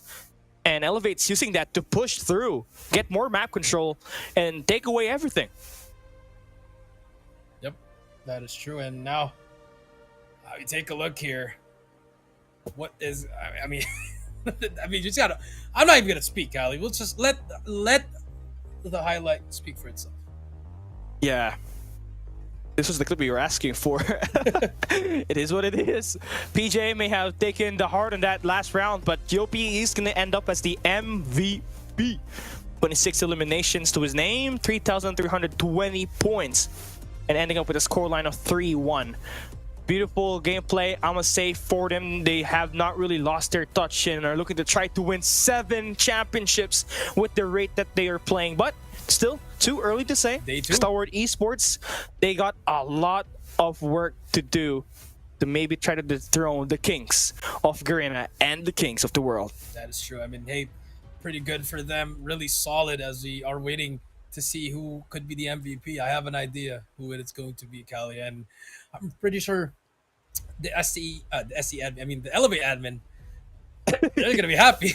We're gonna see another. Yeah, they're happy right now. I mean, I'm looking for the SC admin, and he is gone. Yeah, and Elevate was asking for cleanup on aisle 9. I think that's the 9th time that SD lost to Elevate. I don't know the numbers anymore, but well, it is what it is. You just gotta have to expect that. You're bumping up against a giant wall in Elevate.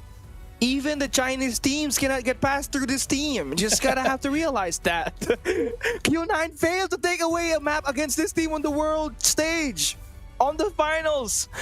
Oh my god. If there is a super team in China, this team right here, it's the super duper duper team, man. Elevate on a different level. But there's still chance for them to take some L's in this stage, in this group stage. You got a double round robin format, and STE may have taken this loss today, but they got another chance to absolutely take on Elevate after we finish our first round robin. I think Hardpoint really just took the hearts out of STE, Callie. I think if they won that, maybe we could have seen a different total snowball. A snowball. Maybe a game 2 would have been aside of SCE, and then game 3 could have gone to Elevate. It was anybody's game at that point. For sure. And also, I mean, I gotta have to agree with you on that. You know, I've been playing good all this time. I'm taking the lead up against Elevate up until that P2, where they won through a comeback. It's gonna mess up with your mind, right? And the mental game, it's one of the factors that basically is huge, especially on a tournament and on an official match, because it really bothers the gameplay of these players. And Elevate, after winning that Slums Hardpoint, they took it over. You saw the confidence of that search and destroy standoff. They were spawn running Stalwart Esports on this crossfire map, and there was no fight back. Yeah, there should no fight back. But hey, first series done, 2 more to go. This is GSI. We'll be right back.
下攻手枪，有支援第二个。 Yo, P1 Kenobi Sports is just so good, but close. Oh my God.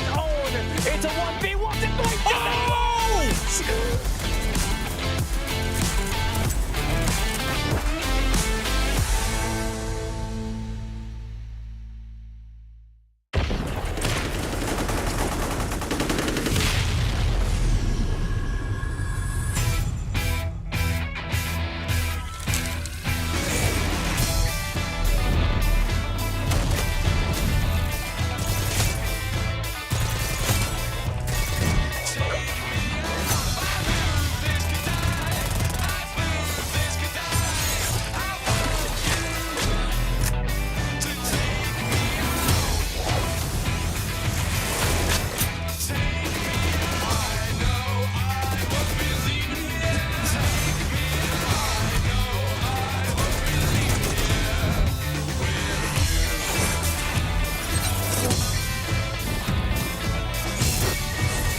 じゃあ取引したいんだってよ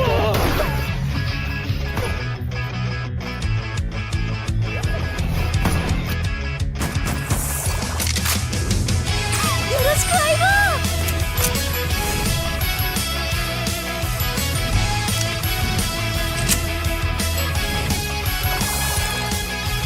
動くな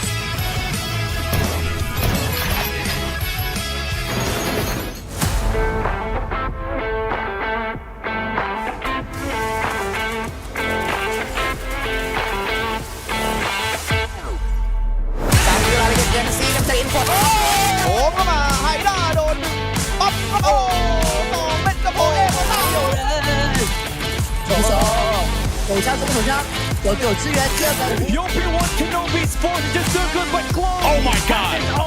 It's a 1v1.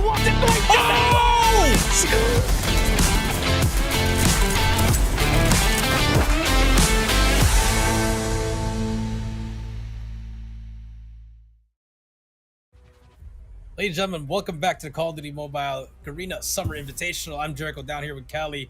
Our first series done already. The sweep has happened, and Elevate Admin is already making that post. But now we move on to our second series, which is going to be Absolute Zero and ABC Esports. It's ABZ versus ABC. All right, looking forward to it. Now, honestly, there is going to be great changes for both of these squads. You gotta tell that both of them really not having enough firepower back in their last majors, right? You look at Absolute Zero, they do have GB, but nothing beats the addition of Tin. That guy who was scoring 40 bomb against Stalwart Esports, and he was the most consistent player that Ankh really had back in Garena Masters 8. Now, on the flip side, you do have ABC Esports, who we know for sure did not have Reef on their major series, and now that the addition is back, Reef obviously going to be a main factor here. I'd love to see myself some fast gameplay between Tin and Reef. I think it's going to be a nice head-to-head matchup that we're going to be looking at as we enter this best of 5. Yep, that is true. So now we have to wait and see how it's going to work out. AZ not really having the best of series yesterday, getting 3-0. It was close games, especially in the S&D and the control. SC closed it out. And for ABC, I mean, they won up against Ace Gamers, I think, pretty convincingly, Callie. So now it's a battle of the best in Indonesia and number 3 in Garena. So we are in for a great one, like you said. And I need to see better things, especially from Yato, Idra, as well as Josh. Those 3 players really struggled yesterday. Yeah, for sure. You really gotta have to bring it out. I mean, Josh was not particularly a player that played back in Garena Masters 8. Mostly it was Rachel was playing for the team, so this is really a big change that they really had to go forward to just to be able to maintain it, right? So Absolute Zero really needs to lock it in and put themselves in an opportunity for them to take a win, because yesterday they got completely demolished by Stalwart Esports. Meanwhile, on the flip side, ABC Esports ran through their opponent and had an easy 3-0 yesterday. So let's see what kind of version are we going to be having. For me, it does kind of look like if both teams come out swinging all together, we might see a map 4, map 5 potentially, Coach Jay. That is true, potentially. But then again, it could also be just another 3-0, Kelly, like what we saw in that last series. So it's gonna take, and we're gonna see which maps are we going to play. I think ABC have done their homework. I think Hacienda could be a number 1 map here, and if you're AZ, you just gotta probably just ban that one instead. Yeah, you gotta ban it out. I mean, that is going to be a big factor for you. I mean, after all this time, right? It is not all about picking the map. It starts with the map bans first, and you can dictate your odds of winning a tournament just by, knowing what map to ban. And looking into our gameplay, Absolute Zero definitely has got what it takes. Looks pretty strong. You got, tons of talent that you got here. Highly experienced. Yato, Freezy, Rage, Tin, Josh, and Idra. This is the Absolute Zero squad that surely can get it done, Coach Jay. Yep, can surely get it done. Just gotta get a great start off them. And, Yato, Freezy, Rage, Tin, Josh, and Idra. And now, Rage is in here. Freezy won't be playing for today. Could that be the difference maker that they need? Let's see. I mean, Tin played perfectly on that hardpoint. Now they just gonna have to let everybody on board, honestly, to put themselves, you know, highly activated. They gotta win engagements, and it was something that they really could not win up against Stalwart on the Hardpoint. But if you take a look at their search and destroy and their control, that's where they obviously got the advantage. I mean, they forced overtimes up against Stalwart on the search and destroy and control. So let's see if they'd be able to pull it through. Now we take a look at their squad here. Does look like Rage is going to be playing along there with either Yato, Josh, as well as Tin. So let's see if this team definitely has got what it takes to take down the best team in Indonesia. The best team in Indonesia, you are right. So now, let's see if they can find something here. You know, they were in Kagendra back in 2023. They made it to the world stage, and now back to ABC as well. But obviously, they lost that player in Clove, but they've been doing well, still dominating in the Indonesian scene. Yeah, for sure. And obviously, this team is the Kagendra squad. Just did not have their main player, which is Clove. Now, I like their jersey right here. It's giving bowling club right now, and it does definitely fit them. It reminds me so much of Godlike too. I mean, look at the shoulder patches right there. Obviously, this team, you know, I feel like they are gonna have what it takes to take away maps. Obviously, a series and a mainstay in the Indonesian region. They have a monopoly over there, Coach Jay. This roster right here, it can get the job done quick and easy should they want to win the series. That is true. If they do want to win this series, boys are ready. Here we go.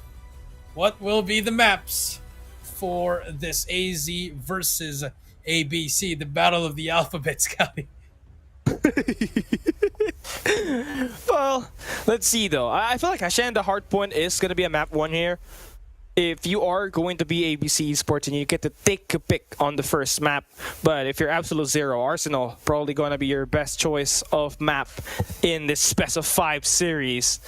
Now, looking into their performance again up against Stalwart Esports, they really did not have it easy on the Hardpoint department. So I think that's where you could give ABC Esports and a cut of slack, because they did win up against Ace Gamer on that map 250 to 214, where Absolute Zero only scored 126 points up against Stalwart on the Ascenda map. So let's see, maybe today it's gonna be completely different, right? Maybe they fixed stuff up and maybe they could get it home.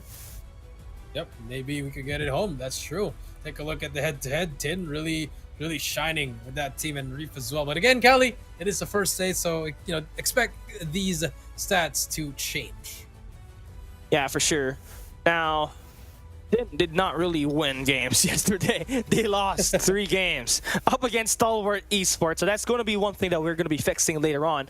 But yeah, it's good to see Reef back again. This guy was not playing with any team. There was a rumor that SDE wanted to take him, but not really pulled through. So he's back with ABC, and now we take a look at their map bans and picks. Now we start with the bans. ABC will be banning the best map of Absolute Zero, which is going to be Arsenal, and with AZ losing Ascenda yesterday up against STE, that would be their main ban. Interesting take there. So now we bring us to a Summit Hardpoint on map 1. I mean, you just got to ban what you struggled, right? So, I mean, they wanted to just take a look at that. Take Summit firing range, like you said, and then raid control. And if we do need to go to a 4 and 5, APOC and Kurohan is there. I think it's a pretty solid map pool, maybe like a 3-1, maybe, Kali, by the looks of it. Yeah, it does kind of look like a 3-1 split, but if it had to go down to a distance, I don't know what kind of map pick ABC is doing, but Kurohana Metropolis is one of the best maps that AZ has, so that's going to be that's going to be an interesting take as we enter that map later on. But looking into our first map, it's a close range Summit Hardpoint where both of these teams actually shine with their shotguns. More interestingly, that is going to be Preezy and Tin, as well as Reef for ABC Esports. Now, I think the difference would be how well this squad would play on that search and destroy. I feel like Absolute Zero is going to have a better opportunity there with Idra being such a deadly sniper, but who knows? It can be easier said than done. We gotta have to start it on our first map, and here are our operator skills, Coach Shea. What do we have? Again, the Tempest on Hardpoint. So both these teams are still applying the GM8 meta that we were seeing, Kali, and it's working for them. But will it work against the likes of STE and Elevate? We saw yesterday AZ had this, and it didn't work. It did not. I mean, the Tempest is like a glorified Annihilator. It has a faster cycle speed, but anything can cycle in faster with the overclock perk now available with the wild card. So just something that you're gonna have to take into consideration. Now, Summit Hardpoint again is gonna get cold, so make sure you bring your jackets. It's gonna get hot though with all the bullets spraying around the map. Now we are on board. Our first map between ABC and ABZ. Absolute Zero, the third best team in the Philippines, going up against the best team in Indonesia. We've seen this fair share of moments back in Stage 4, where Absolute Zero was Team Star Magic, while we had ABC be known as Kagendra. And Kagendra did win all of the matchups there, 3-1 and a 3-0. So could it be a repeat? But now they do have 10. Could he be the difference maker? But here we go. It is going to be AZ. It's going to be ABC. Game number 1, Hardpoint Summit. All right. One team is taking the first 3 letters, and the rest, the other man, he took the whole letter, A to Z. Now, first Hardpoint is going to be back and forth scrappy. Now, you do want to get the bottom side control. You want to take computers down. But it's going to be difficult knowing that all of these matches, you're going to see stunts, you're going to see nades all throughout. So you're going to have to be able to predict where this place will be spawning, and that's where the communication is going to be coming up huge. ABC is going to have a couple of their players win out the first wave, but Absolute Zero with a strong response after they get flushed down in the first wave. That is true. AZ fighting strong. Rage with 3 kills already, and the 20 seconds left will go to the side of AZ. ABC struggling to get this break, as we see Yato and Josh getting kills on the board. Now this is what you wanted for the side of AZ, is to be able to get that strong start, and so far it is working. Yeah, interesting that Yato's the one playing the shotgun here. Freezy's not going to be playing, so they're relying on Yato to be the difference maker here. So that is such a big jump of points. That P1, it's supposed to be back and forth, but look at the score. It's a monohill, 36 points for the side of Absolute Zero, purely winning through gunfights, and they got their skills really up a notch. They also got their score streaks actually really activated now. They can use those other killer drones to eliminate all of these players. But so far, ABC able to take the full control of the left side of the map. Yeah, but look at number 5, Hydra at the back. He has a war machine if he wants to use it. There you go. He kills that player. Has to back away now, but ABC gets control as Hydra gets shut down. Tempest is out for Me6. Spots the first and will not get it. Second miss, third miss. Finally gets that first kill on him. At 25 to 36. ABC slowly climbing their way up here. Now, you love what you're seeing from Owl. I mean, he's that type of guy that can really bring it to the squad, and he's able to deliver. Nice shots from Me6 with the operator. The Tempest really able to find a good value off of that. They're able to bounce back. From 6 points, they have climbed up to 40 points, and they have also switched the lead. But the bad problem here is that they don't got any player early on rotation onto P3, which can get one-sided. So you're relying on your operators to break through the front.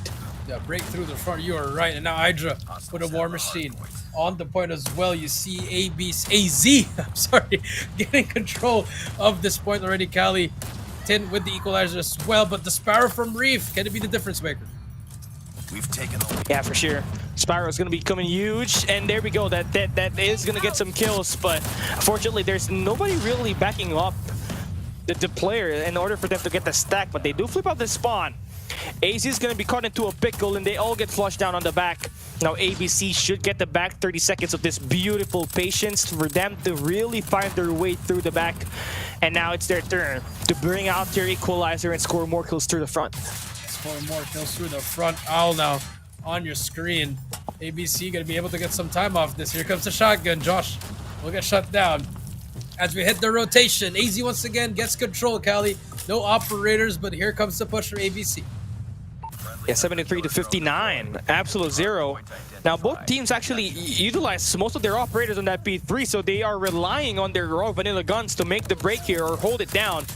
It starts here with Al, but he gets flushed down. Beautiful hold for either on the trucks, and that is going to shut down the players on catwalks. First wave should be complete, and AZ completely shutting down the attack from ABC, who's trying to flip the spawns.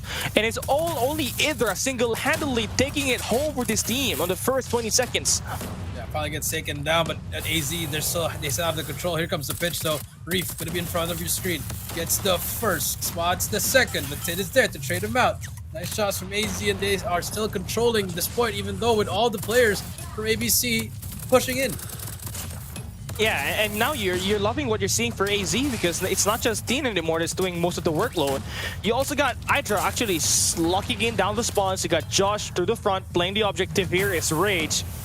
And they manipulated the spawns early by taking the early rotation and heavily defended it. That resulted with AZ actually getting the full money hill on both P2 and P3 on P4. So that is gonna be it. P1 is about to bust wide open. ABC's gonna have better control here this time. Yeah, that's true. AZ now, but Tin with the equalizer as well. But Josh and Yato to shut down everyone. It's looking good for the side of AZ here. Gonna get more, but Owlzer gets 2 in a row. Tin with the equalizer, still doing well. He is still the MVP for the team. Look at him going off. Going off, AZ Tin. This guy, you know, somebody signed him up, and AZ did, and he's such a huge boost in the firepower. Look at that. The uncle is still going strong. He still has it, man. That is true. AZ did pop their claw as well as their war machine, so a lot of investment in this P1, but still, this is just a shotgun. It's a close rate engagements with the side of AZ that's really working out for them. A solid P1 here as we move on to P2. Yeah, that's exactly what you don't want to have if you're ABC. Back-to-back P1s. We're supposed to be back and forth, and you have obviously been shot down. Terrible mistake right there. They gotta have to make it up here with this beautiful P2 hole, which they did on the first hardpoint rotation, but let's see if they got what it takes. Absolute Zero for sure is teaming, boasting in with a lot of confidence after just taking back-to-back money hills. It's that the lead. It is going big, and ABC needs to delete that ASAP. Yeah, ASAP, you are right. 92 to 156 here. AZ, nice shots from them. This was the AZ we needed to see yesterday against STE, but unfortunately, it's not going to come out in STE because now they're facing ABC. Okay, Kali, too many alphabet letters in this matchup. As you see, Josh. Yeah. Too many letters to work out. Oh, Josh, God, we're getting caught here, man. But hey, it is what it is when both of these players are alphabets, right? I mean, at 118 now, 156 on our scoreline. ABC needs to get a big P3 hold. They gotta have to flip spawns, and Mystics is going to be the route man, routing through the back, which he does get taken care of here by Yato. And Absolute Zero doing the thinking on the bigger picture, and also trying to settle for a big money hill here. They're gonna have their operators run down basically on this P3. They already got Yato's operator ready to lock in, and the Sparrow is it going to be coming off good value as they got themselves actually nowhere near the point. ABC is trying their best to flip the spawns while also trying to contest the hill, and they do try to flip it. Number 5 and 4 are already on the left side of the map, and out flushes out the point, and ABC could be guaranteed another 30 seconds on this hill. Could be this big time right here. Yato gets taken down by Zed, and now ABC trying to equalize the time. Big time right here, Kali, as we move on to one more rotation after 15 seconds to P4. Rage down, gonna push through for the final time. Gets down first, almost gets the second, but AZ decides to actually just pass up on this final 10 seconds, Kali. Yeah, for sure.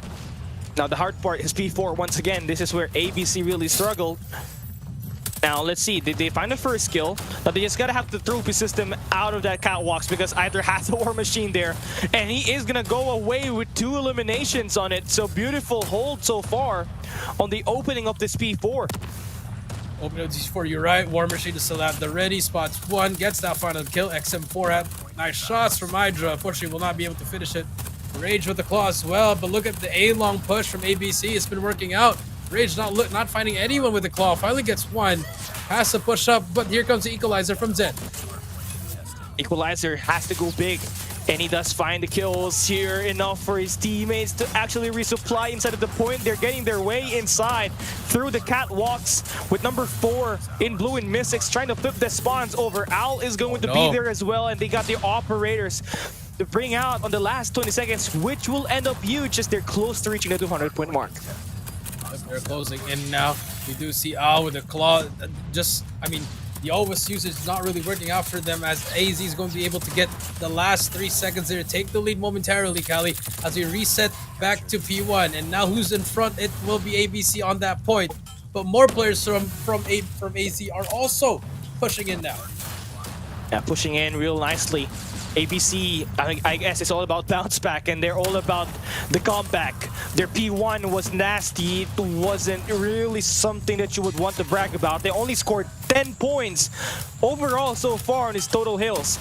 6 points being on the first P1 Hardpoint. Now, definitely does look like they have they are finding themselves a good foothold inside, with Reef finding 4 eliminations, earning himself a Predator missile and a Hunter Killer drone, and only giving themselves 30 points away from winning this map. If that is true, 25 points to go in AZ. They had a huge lead, Cali, from P1 to P2, but ABC, they're on the verge of winning at 20 more points to go. Zen now fighting for his life here. Nice shots again. Has one player to beat, gets 3 in a row. Can he make it 4? Yes, he can. Whoa. Zen, nice shots from him. That would set up some scorchings for P2 as we head over to P2 now. Yeah, Mystics. He's been the playmaker and obviously trying to flip it as a spawn for the team. But here on P2, that's exactly not guaranteed, so you're gonna have to win with map control, and you gotta have to take care of the P2 top 4. Mystics, can he make the plays once again? He's got himself 4 eliminations. Oh, Black through, but he still gets the kill, and now only 2 more points for Absolute Zero to win this. Predator missile is gonna take 1 elimination. Absolute Zero needs to get inside of the point desperately. 2 more points for ABC to win. Last bit of contest will be failing as ABC clamp their way back up and win 250 to 198 on the first map of this series. Beautiful bounce back. They lost out on those P1s, but at the end, where they have to close it out, they took it home with Reef and Me6 making the plays on that P1. Yep, that's true, man. Kali, you saw that they were down by a lot on that second. But again, look at the AZ. Look what's happening. Who's on top? Again, once again, it's Tim with 43. That's of course on the other side. Zen stepped it up with that 6 to 7 kills in a row. Unfortunately, it was just not enough. Like we said, we called out Yato, we called out Hydra. They really needed to step a little bit more, Cali. Yeah, they got it to go. I mean, Tin is already giving you all the slaying power. You just gotta have to play inside of the point. But unfortunately, they lost. They lost the gas and run out. ABC just completely overtaken and did not get away with the loss. Right? They bounced back with the win. Obviously, they had a route start on that first hard point. Again, 6 to 36 was the score.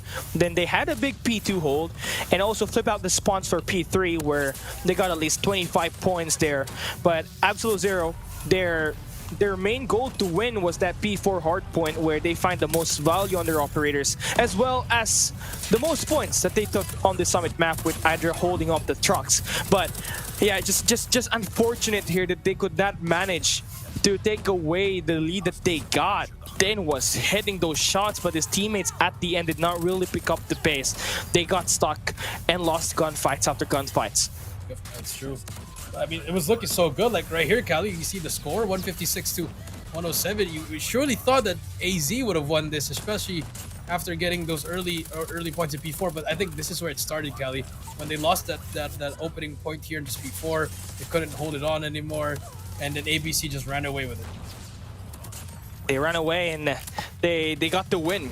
Just going to be mental games now from here on out, because what happened to Absolute Zero was exactly what happened to Stalwart Esports earlier. But we take a look at the MVP here. It is ABC Zen with 48 eliminations, 6,702 points. And Zen, I believe, was part of Galaxio Esports back in 2022. Fun fact, he was there with all CODs, if I'm not mistaken. So this guy, he is a veteran of the game, and obviously has been at the world stage with Gagenter back in 2023. mean, that was their only appearance, Cali, and I mean, they're trying to get back at it, but it's pretty hard when you already you're fighting for 2 slots, Cali, but in all seriousness, you're only fighting for 1 slot, Cali. Yeah. It's a big wall to climb. But who knows? Who knows? It's online setup, right? The stage 4s are online, and you know what's the worst nightmare of Elevate? It's online. That's true, but hey, we never know because that 1 slot for Worlds is already set for Elevate, and for the other one, you're gonna have to go up against AZ, ST. Pretty much, this is a preview of Stage 4, Cal. Yeah, a Stage 4 preview, but all of the teams for sure, they got a better ceiling, right? They're still trying to tap the potential of their whole roster, and specifically coming in here is Stalwart Esports and ABC, who have made drastic roster changes. And for Absolute Zero to have Tin, it is really huge for him to be here. But the absence of Freezy, Coach Jay, I believe is what's hurting this team badly, because you would want to have 2 fast players in your squad, but Freezy is just not really available right now, which I don't know what the reason is, but I know for sure he can hit it. That's true. So hopefully we may see a different side of AZ here as they look to tie it up here in this search and destroy. Or will ABC put the hatches down and make it 2-0, Cali? Because this is looking like Stage 4 rematch from last year, TSM and AZ. You just added Tin, and it's looking like it's still ABC running over. And the craziest part about this is that Reef was not playing all this time. He just got back out of a long hiatus. He was not playing Garena Major Series for the Indonesian region. He was chilling, being chilling. And here he is, absolutely tearing it apart with his teammate Zen on that first map. Now we take a look at our next game mode. It's going to be Search and Destroy, and a map pick drafted by Absolute Zero. Firing range, I believe, is the best map for you to take away a map up against ABC, because this is where Hydra actually shines. His first blood percentage back in Green Masters 8 is insane on this map, and gotta have to be respected by Mystics. Is going to be the sniper on the opposite side. Yep, that is true. So hopefully we do see AZ step it up here, or will we see ABC get it 2-0? Okay, I think we gotta have a ABC. Can we swap to Kagendra? No, I'm kidding. But the letters, Kelly, the letters are getting into. It is. I hate it. I mean, why? Just why? you're gonna have to talk about that, right? But I feel like now that we're here, as we enter, I feel like the player that really needs to stand out here are not the snipers for both squads. It's who's going to be dealing most of the damage on the close range engagements. And for ABC, that has been Riff back in the days. Now, again, back with ABC, he's stuck here in the Indonesian region, has been the champion of it for so long, but could not really find a breakthrough and take away the #1 spot once we entered the Garena Summer Invitation or on the Stage 4. But yeah, we're heading into this. He's going to be a main factor for his squad. And on the flip side, Rage needs to step things up on the Search and Destroy. He is called the Iceman before. He's known to clutch things up. And the team badly needs a map win right now. You went down bad up against Stalwart Esports. You can't go down 2-0 on this series up against ABC. I mean, that's true, Callie, but again, you said you don't need the side to step up. I need Hydra, Rage, and Yacht to step up. That's who I need to step up if I'm an AZ fan. As we move on to game number 2, ABC AZ search to destroy and fire Rage, and Fran gets the first blood in Hydra. Yeah, just how you want to start it out. Take away the best sniper of the opposing end. Then, I'm not really known to be a strong sniper or a strong S&D player, but he's got the gunfights to back him up. No. ABC quick flank after the first blood up against Hydra, and that is ABC again, doing it easy as 1, 2, 3. ABC, you and me. 1, 2, 3. 1-0. No. Move on to round 2. Callie, not laughing at the joke as we move on here. The lag. By Zen. Made the lag be with you. Owl here, pushing through. Spots the Fran and Me6 doing work. Owl gets traded out though. A bit too hasty. 4 down. 1 to go. God. It's Josh. Gets the first. Josh gets sent to the next round. AZ still having absolutely 0 rounds. Yeah, 0 rounds. They can't get themselves that push on the A side. I think you gotta have to change things up. You kept on getting flank on the A side. They are. And look at that, they're changing the pace. They're playing it slow, but another first There you blood. go. And it favors AZ this time. So that's off to a nice change up. But that first blood equally changed as Tin gets picked off. A 4v4 on the first 30 seconds. And AZ are still clear on an intent of trying to take that bomb over towards the A side. Here we go. 4 versus 4. But look how aggressive number 3 is on that bottom wood. Pushes up. This could spell disaster for everyone here, Kali. One mistake could rule them all. Oh, here we go. Zen with the PDW, learning from Kalo. Spots the first one. So that's the first one. That stops the push and resets the whole thing for AZ. Oh yeah, big kill right there. AZ, everyone looking to try to get things done here. Last man standing. Finish it. And yeah, hold on to it. 1v4 and he's surrounded. Yep. Nice work. Off to a slow start is AZ. ABC now getting themselves 3-0. No, here we go as we move on to the next Bomb round. spotted. Off the offensive side, AZ got to answer back here. Bomb Do acquired. we see a rush? Do we see something? What's going to happen here? What should be the play for AZ? And by the looks of it, it's another slow push as they are going to try to play for picks once again. Yeah, for sure. Trying to recover from the EMP. Still trying to get myself in the... You gotta have to do it, man. 3 rounds straight where you try to attack A. It's not working. You gotta have to try different adventures. Maybe try to go for the beat push here this time. Yeah, or maybe just go in. Oh, here we go. As you can see, again, another push. Hydra, he is going to get naded here. The quick scope could happen. Unfortunately, it will not going to hit. Now back to 44. And Reef, how do you let Reef get 2 in a row there? That's very unfortunate. Back to a 4 versus 3 now. It's going to be a fight over at that B side. Me 6. The timing could be everything there. 10. Already going to be. Could give the call any moment. Me 6 gets Josh. This could spell trouble. There you go. All right, there we go. Dennis gonna get the kill. Now you're just gonna have to get one the timing, more the kill. timing. Oh, Yato takes down Mystic, so that's huge. Do they want to swing over towards Ace? The question. They're still sourcing for another kill, and I love the change up here. Now you're basically gonna have a bit of an opportunity to plant that bomb quickly on the A side. ABC does not really have any range, but Al picks up a sniper. Reef is gonna try to play mid. He's gonna have sound cues here. He's hearing all those running noises. And now he hears it. He gets a sound cue, waiting for that bomb plan, and he's gonna jump on it. Wow. Ka-chow! First one in! 1v1. The trade should be there for Al, but They have the bomb. a little bit too slow on it.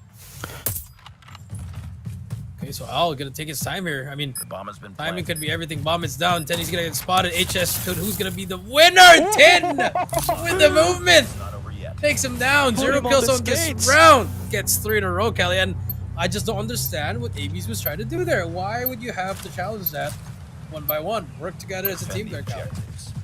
Yeah, they just got caught lacking there. Yeah, because Just he already tough. killed Yato.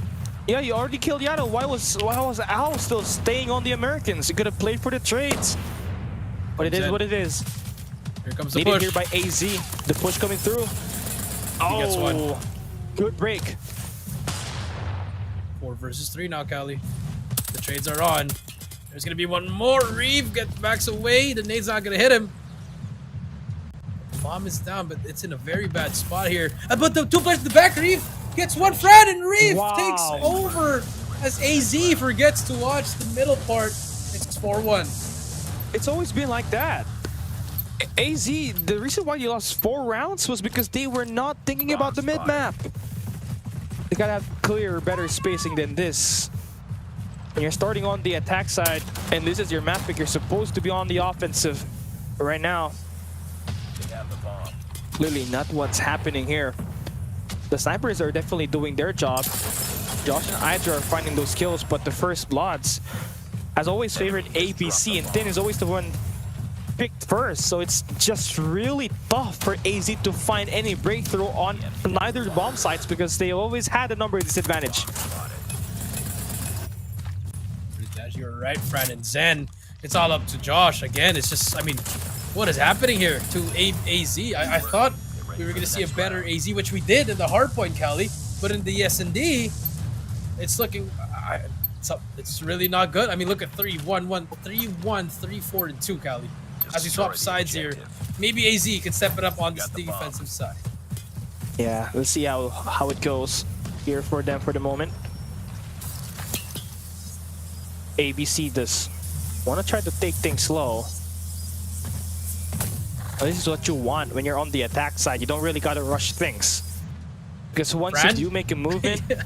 they just made a move. Yeah.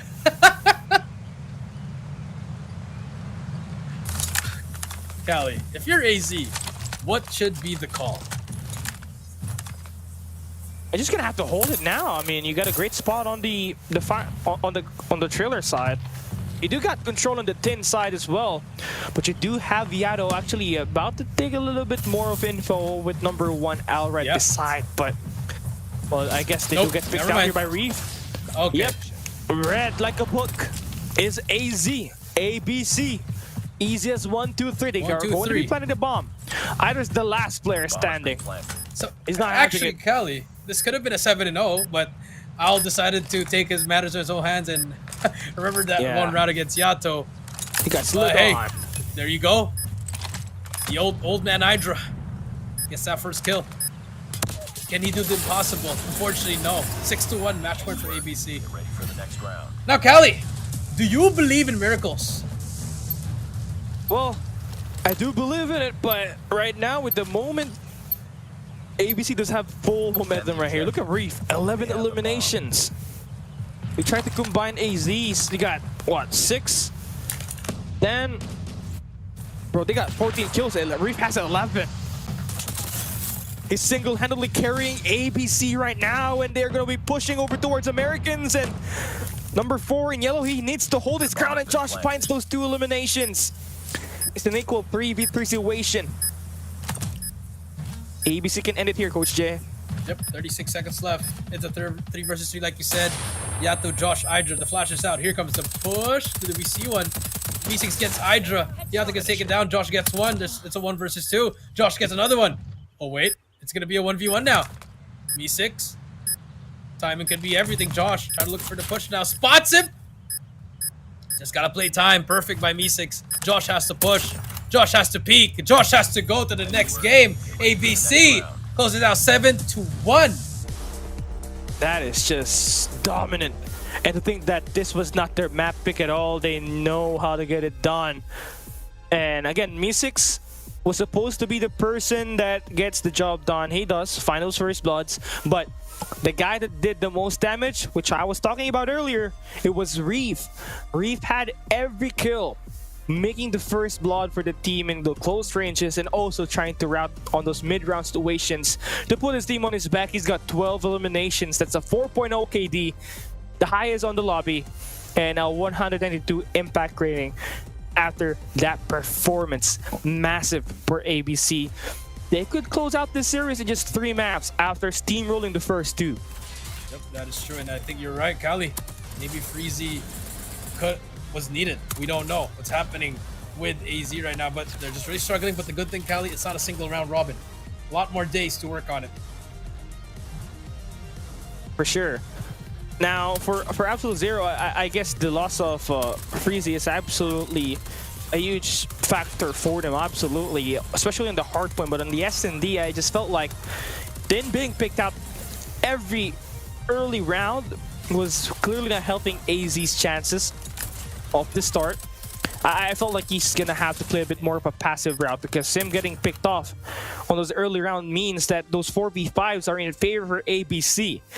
Now Zen is gonna get himself back-to-back MVPs now, this time clearly lighting things up, on pace to really put the team on his back every time, and you love to see a guy like him really put it all on the blender. He knows what's up, man. He's been performing like this since yesterday, and the consistency is evident with him leading the team up against Absolute Zero on the first 2 maps. Yep, that is true, Kali. So now you have to see what is going to happen here, but it's looking like it's going to be a 3-0, Kali. And we were not expecting 3-0s today, Kali. We were expecting Nope. game 5s after game Yeah, 5s. game 4s. At And least game change 4s. world, changing the world. Oh you know? God, Change World is gonna change everything. Ace Gamer is gonna have an enlightenment later on our game number. We are gonna sing a song for them later, Kali. Yeah, we're gonna sing a song for Change World. It is But- gonna be absolute cinema later on. But Once it's not they yet play. done. Absolute Zero Yep. still got a chance. Backs against their wall. Could they do the impossible? Because at the moment, they still have absolutely 0 points. Absolute 0 points. So, I mean, if you're ABC, you're about to complete the alphabet. So Yeah. hopefully they can close it out here in 3. So, Kali, it's just not looking good for AZ at all. I mean, yesterday, it was much better than yesterday. A close S&D, a close control. But for today, a close hardpoint, but the S&D has really took a toll on them. The S&D, I felt like I mean, here's the bugging part about this, right? They played the first 3 rounds on this firing range, just attacking the A side. All 5 members were stacking the A side. There was nobody holding the back, and that allowed Reef or Mystics to go and flank, get those kills every time. Terrible plays right there off the start. They were clearly phased of what happened at map number 1. But they still got a chance to redeem themselves because map 3, even though it's a raid map for ABC Esports, Absolute Zero, this was their lifeline in Garena Masters 8. The raid control is their baby, but the problem is that they don't have their original roster, Coach Shay. They don't got Preezy in here. They Or don't got Jibby. any fast players like Jibby as well. Only 10. So they're gonna have to lock it in. The only map that ABC played in Garena Major Series last time was Raid because they were playing on an old format. So they are kind of diving deep into this tournament, and this is their only best map in control. So they got the best chance of winning everything here, man. That is true. ABC, another sleeper pick. Both of them actually are. Now, as we take a look at the beautiful raid map, Kali, as it was updated, I believe, with the we did see from the advertisements, Kali. I mean, potentially, do you see a 3-0 as well? Or I think it could go down to the wire to the last round. I think it should. I feel like 3-2. I think it should go to 3-2. I do not want to see 2 sweeps today. I had enough watching yesterday's performances. Let's see. Who knows? Who knows? Maybe Absolute Zero, this might be their way into the series. You know, getting themselves the loss on the first 2 might have woken them up. And maybe this time, they're the ones closing out the games. But before we even talk about the comeback, man, they gotta win this map 3 first. And it's gonna be hard, as this is going to be an ABC Esports map pick. The ABC Esports map pick, you are right. Here we go, as we are waiting. Now, let us wait and see if, again, I think they just need a Tin to really still be considered, but she is doing it. But I still need, again, Rage, Yato, and Hydra. Again, if they step it up, I think we can see a few more games in this series. I feel like so. I feel like this is going to be the case for them.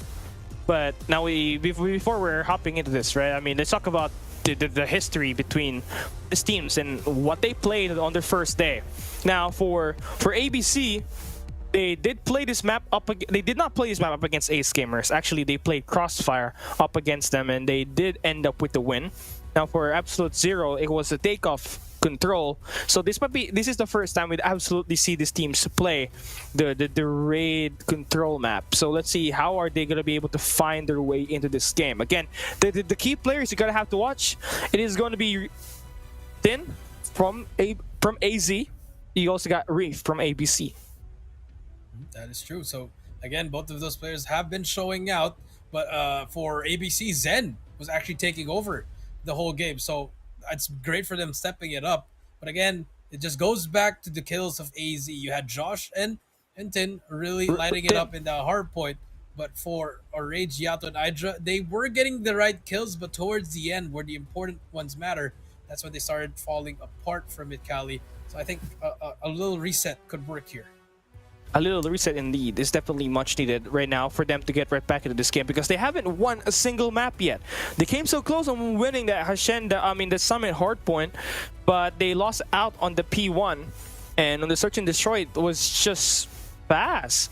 7-1, where I believe was supposed to be the best S&D map pick that will be provided there by AZ. It was completely wrong. It turns out that it was ABC's best map itself. Now let's go into our control rate with ABC on match point.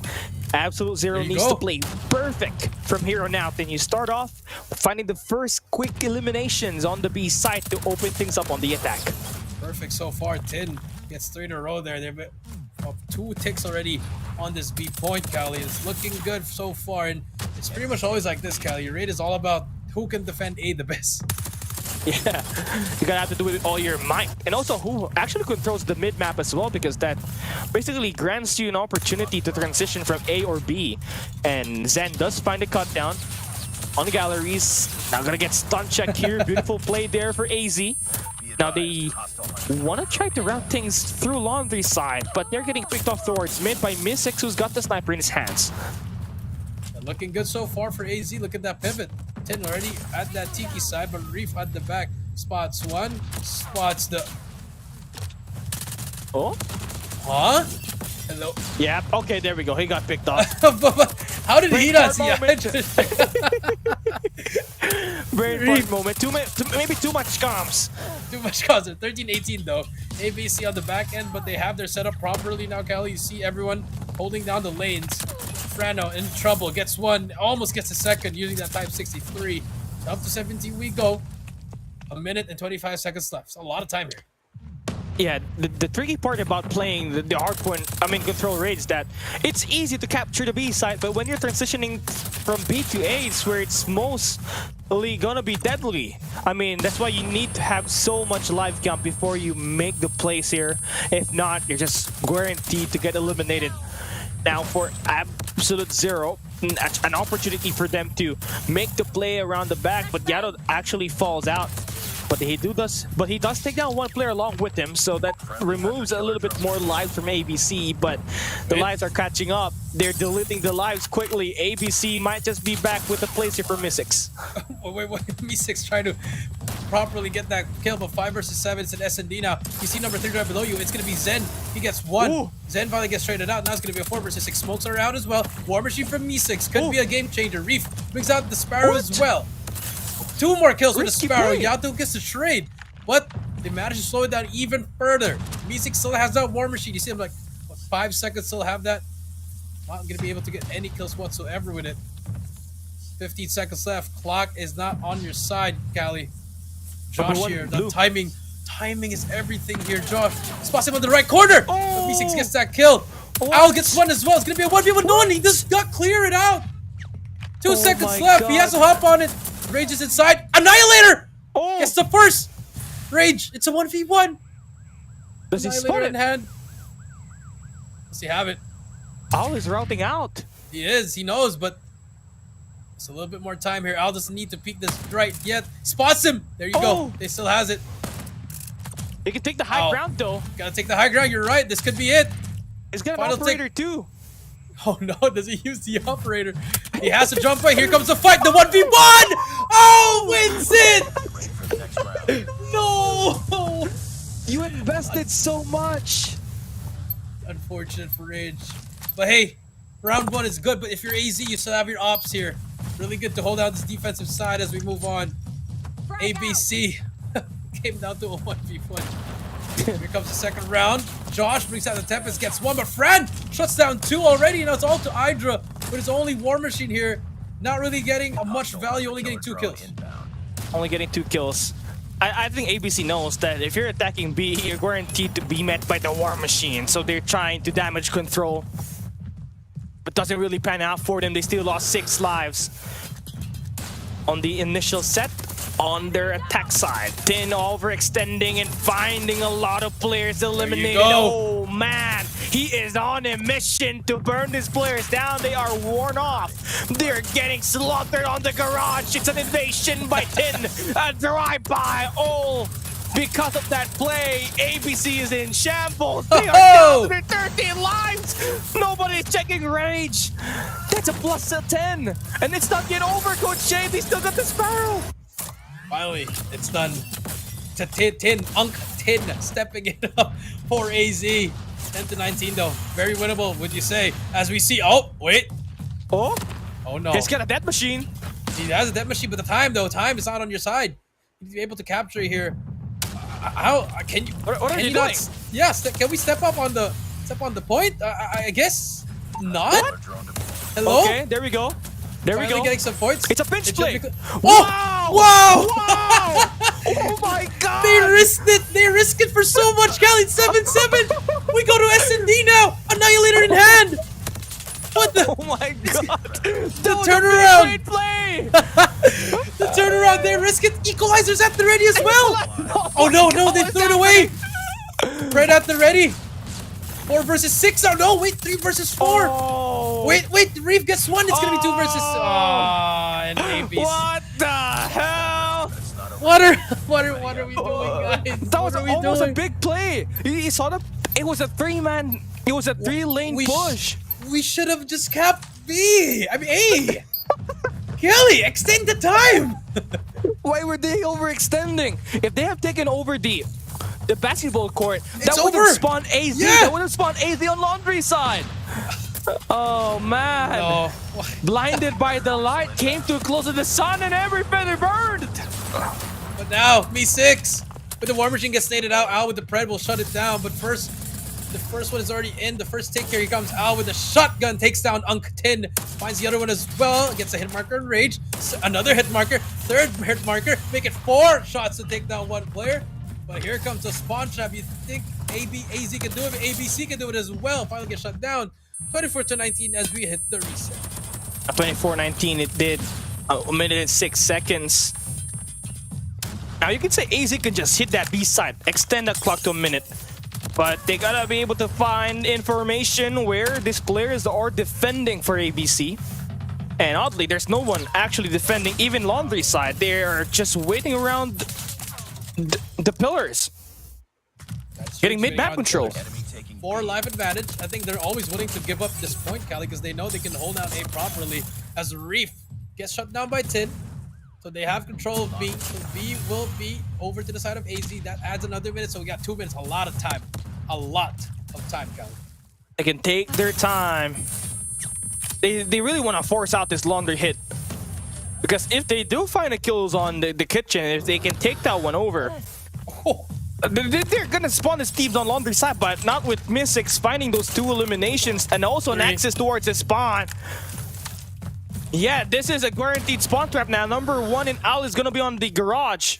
Well, he does get taken care of, but ABC is in a position where they can extend the live count advantage. 14-11 now. Hydra. Gonna be the player to get some kills. Nice kills from Hydra here. Can he spot more? Yes, he can. The answer is the nice shots from the mandate. Wow. Hydra. The Tito still has it. The real Unk. Making it look easy. 109 to low. Hydra just manipulating the spawns. Look at this. Great movement from him. Spots him as well. Finally gets shut down though. 9-7. Is that enough though? But Al with the depth machine.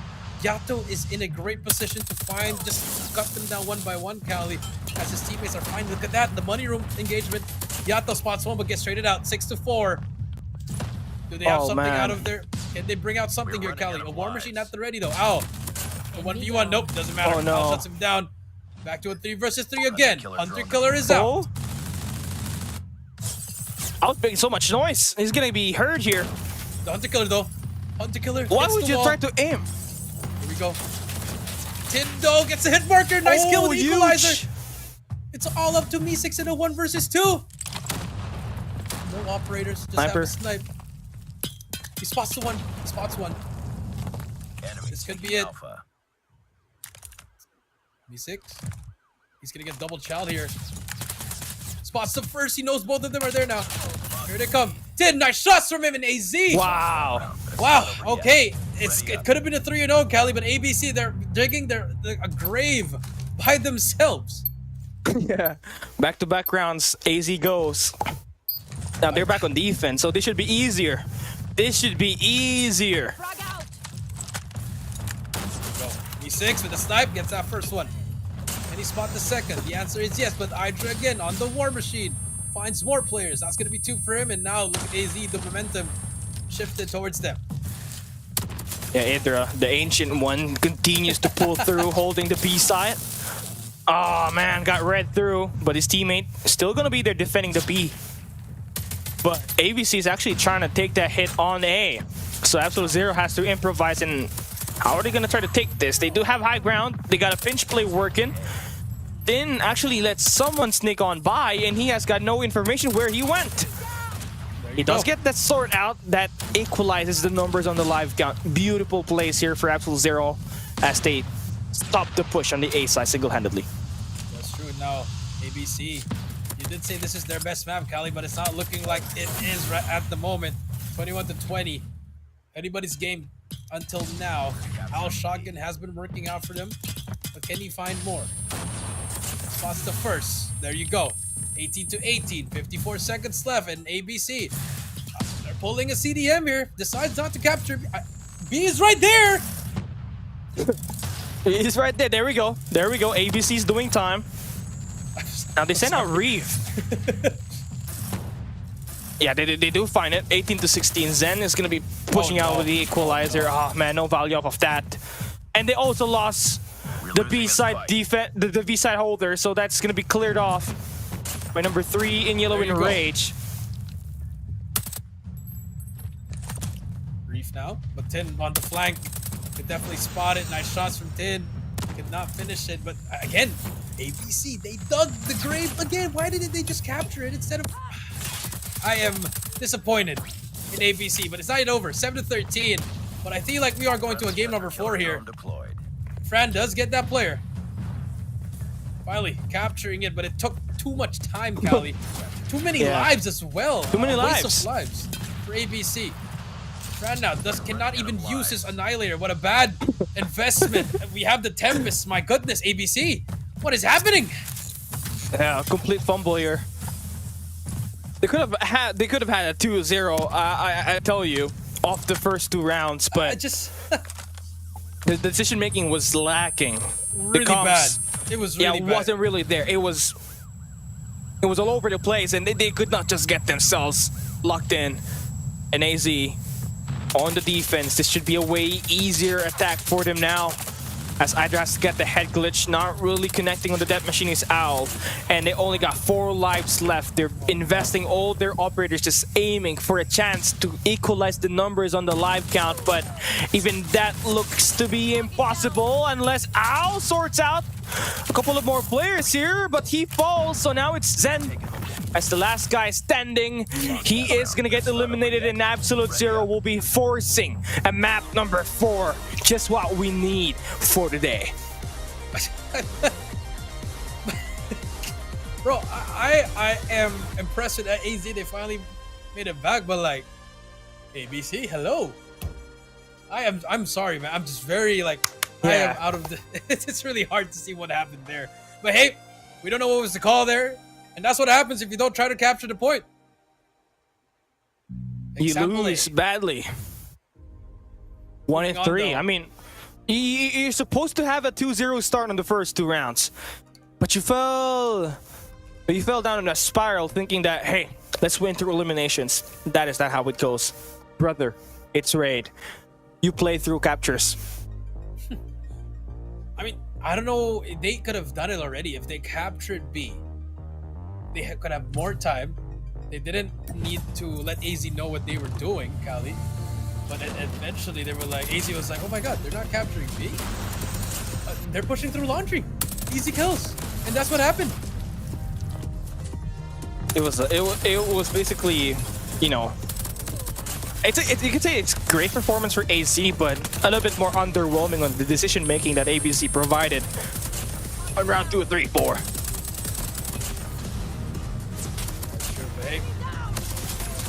go. Let's take a look at these highlights. This is where it all started here. But again, Cali, this wasn't even a secured round for AZ because it went down to the wire. Remember, Cali? And again, ABC made that blunder of a mistake here of deciding to just spawn trap. And I mean, look at the clock. Unfortunately, it didn't happen. And now here, ABC again, really just struggling towards the end of the rounds. Yeah, now that battle gave Absolute Zero an opportunity to again regain confidence. We're heading to map 4, and it's going to be a hardpoint battle. Now you could say the MVP here is going to be Yato with 30 eliminations, 3,764. It just felt like we did not see him much on the POV while it was silently working, getting this win for this squad. In fact, their first map win here in Garena Summer Invitation 2025. So now that that's settled, are they out of their jitters already? Is it time to go barbecue ham, or are you gonna go up becoming ham itself, bro? I mean, we don't know. I mean, by the looks of it, if ABC decides to dig their grave once again in the next 2 games, hey, be my guest, man. But I don't think so. I think this hardpoint, obviously, it should be a map pick for the side of ABC. I'm sorry, I mean AZ. So that swing game, momentum's on their side. We might potentially see our first game 5 of the day. Yeah, first game 5 potentially. I feel like it's gonna be possible at the way that ABC was taking their own grave on that control raid, and it's mind-boggling because out of all the maps that you played in Garena Major Series, Raid was your most map pick because it's the only thing that can be translated to the current world's format, which is right now Raid, Takeoff, as well as Crossfire. So yeah, a little bit of a blunder there for them that gives Absolute Zero a bit of a bigger chance to force a map number 5, which might win them the game. Because as far as we know, Absolute Zero, when they played Apocalypse in Garena Masters 8, they were able to take map not just up against Stalwart Esports on Apocalypse, but also go against the big dogs in Elevate. So ABC might be in trouble on this map 4. And on map 5 itself, they better lock it in. They better end it on map 4 than play it on map 5 later. That is true, Cali. I mean, Apocalypse Hardpoint. Remember, this is AZ's best map in the Hardpoint. Now, let's see. Can they really step it up once again, or will they take the lead for AZ just for ABC to bring it right back into their hands? Oh god, here we go. This is it, man. This is gonna decide the fate of Absolute Zero. If should they want to get the win, now is their best chance. You already have your key maps, specifically being map 3, 4, and 5. And ABC better lock it in, because should they not, Absolute Zero is gonna go in for a reverse sweep here. It is definitely possible. I've seen what this Absolute Zero squad could do.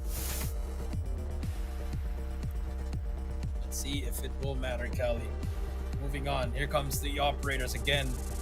Just a carbon copy. I don't think Fran would be running an Annihilator in Apocalypse, unless they do that, Cali. ABC does love running the Annihilator in some of their hardpoint maps, but let's take a look at what's going to happen in this matchup. All right. Now, again, the player to look out for, I believe, for Absolute Zero now is still going to be Tin. But Yato does have a bit of an upside when he's playing Apocalypse Hardpoint, mainly in P3, P4. So that's where you're going to have to focus on him. And the way that they're able to convert P3, P4 money hills is something that ABC Esports needs to shut down. Reef has been exceptional with his role on this squad, but if the team wants to be... wants to end this game in just 4 maps, Zen needs to pop off once again. First 2 maps, he was the MVP, and that Equalizer was the game changer when they were playing P4 up against Absolute Zero on the first map on Summit. So let's see if it comes off good value, and if ABC Esports could close it in just 4 maps. That is true. Let's see if they can close it out in 4. So wait and see what will be our outcome of this matchup. And honestly, like we said, it could have been over already in that last series, but ABC decided to, hey, you know, we want to play one more game. Maybe that's the mindset going into this final game, or maybe a setup to a game 5. Now, you don't want to be playing all the way to around 5 because this group stage, it's going to matter a lot how much you won and how much maps you lost. And it's going to be the deciding factor. It doesn't matter. It doesn't matter, right? You're just going to have to make sure that you come up on top, get the easy victories, and fully get it done. Now, let's see what's going to be the biggest factor here. Now, honestly, when we're talking about War Machine plays, I would not expect Me6 to be the player to own a War Machine, but last year I believe it was Fran that had the War Machine and Me6 had the Annihilator. I think it was completely the opposite. But people, you guys can correct me on there in the comment section. But for Absolute Zero, Adra's War Machine has been the best, especially on P4. That's where he finds the most value out of it. And when he shuts down those Temple players, that's where AZ starts converting all the points inside the hill. So it's just all about finding the early rotation, getting him set up on a location where he'll be able to put up and light players on the Temple side. Yep, that is true. Here we go. APOC, Apocalypse, Call of Duty Black Ops Cold War. It's a 4-year-old map, Kelly. Can't believe it's been 4 years since Cold War, Kelly. Now we do see the map finally making its way in Call of Duty Mobile. A lot of legendary moments here. Elevate 50-point clubbing galleries in the World Championship. But here we go. ABC versus AZ. Game 4. Apocalypse Hardpoint. We'll see now how it goes. AZ starting on the left, on the attack side. ABC fully prioritizing top side scaffoldings, and they're going to be able to find eliminations, but here comes the re-break here for Absolute Zero as they spawn over towards the right side.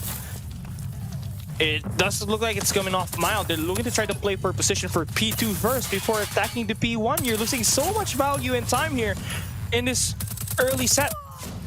Now they're just focusing on trying to get the guy out of that back spawn. So much space made by Fran there, but now, so you see that, Cali, they take over and get control of the point momentarily. But now, look at that. AZ looking good so far in this P1. 25-10 with still 19 seconds. There's still a lot of time to find your way into this. But yeah, it's just all about trying to set the pace here. I mean, yes, you can really lose time on this P1, but for as long as you have the early rotation on P2 and you got your operators ready, that's where you can kind of back in and go right back into the game. And that's exactly what AZ is doing. They're going to have their early setup. They got Josh and the crew. Again, they got wildcard overclock perks, and the operators are going to be cycling in way faster than it was before in the past updates. So AZ are locked in a position where they could win this if they win the attack from ABC, who just wrapped their way back towards the bottom side. Yep, that's true. Reef now spots that player on 10. 10 gets taken down. ABC clean wipeout. This could be a start of a full 40-second hold here, but Reef decides to look at this window. Sparrow at the ready as well. Here it comes. Oh, Reef. It's about time for them to just really show out. Now, it's just kind of bombing if you're AZ, because you had the early rotation on this P2. Now it's just kind of falling apart at this point. ABC still got the spawns, they got their operators, War Machine into play, but Fran gets shot down, but Me6 again lighting it up. Brings out the Tempest. Now AZ is guaranteed to get locked down here until the last 9 seconds. They're going to be opting for an early rotation onto P3. This is where they need to bank on to get right back in this game, or else this will all snowball and ABC is going to run this game down. Yep, look at that movement by Me6 gets shut down, but the Tempest saved the day once again as Zen gets shut down at this trenches. Here comes the push from AZ. Hit with the equalizer, holding down the point. Tin, again, no value off of that no more, but they still got a little bit more operators to work around with just to secure themselves maybe 30 seconds on this P3. ABC Zen again, is it enough? Oh, it does! 3 kills for Zen with the equalizer, and it flushes out Absolute Zero. They're back at the stilts and they are getting shot down. That is not going to be a good sign. ABC slowly running away with the lead. They are slowly running away with the lead here. 86 and counting. Here comes more. 88 and 38. But ABC getting control of the whole game. 10 more seconds we go. AZ forced to rotate to P4. Down by at least 60+ points here in Cali. And it's not looking really good for them. But hey, they can always make a comeback in this Money Hill. 104-38 on the score line. And Absolute Zero is going to have a nice setup around the back. Aether's going to win one. But again, I think Mystics may have had the read on this player on the trucks, and he is going to get the kill. So the spawns flip. Absolute Zero are in deep trouble once again. And Yato able to get 3 in a row. Nice shots, make that 4 in a row. Yato shuts down that first wave by the side of ABC. Can he make it 5? Yes, he can. Man is finally stepping up for the team. AZ, that's a beautiful play for Yato. Single-handedly help the team get at least 30 seconds here on this P4. But again, they are still in the mix. They don't know where their spawn is, and Yato is just solo holding this point. But now that he gets shot down, everybody gets spawned right back on the right side of the map. ABC again flushed down by Yato. This guy is owning P4. Only the reason why AZ is in this game right now, single plays that comes up huge for Absolute Zero. They are still in striking distance. This game is far from over. Yep, got at least some 30 points there, Kali. And but 115 to 60 now as we move back to P1. ABC looking to do well once again. As you look at the map, AZ has control of that P2 spawns once again. Josh with the Tempest. Value can you find? Can't find anything. Can't find anything indeed. But again, you're talking about two teams here, man. You're talking about teams that are able to shoot straight in ABC. Oh my God! Everybody in the blender now, and let me rate you one more time, but no! Equalizer was a no-no. 0 points off of that. That's so funny, Kali. But hey, you did your job with the SMG. Unfortunately, the equalizer can't aim down your sight with 2 guns, but here comes more. But he did make so much space there, Kali. 145 and counting. Scrap time is now up for grabs. Scrap time indeed. Now, with 12 seconds remaining here, Absolute Zero can still bank it.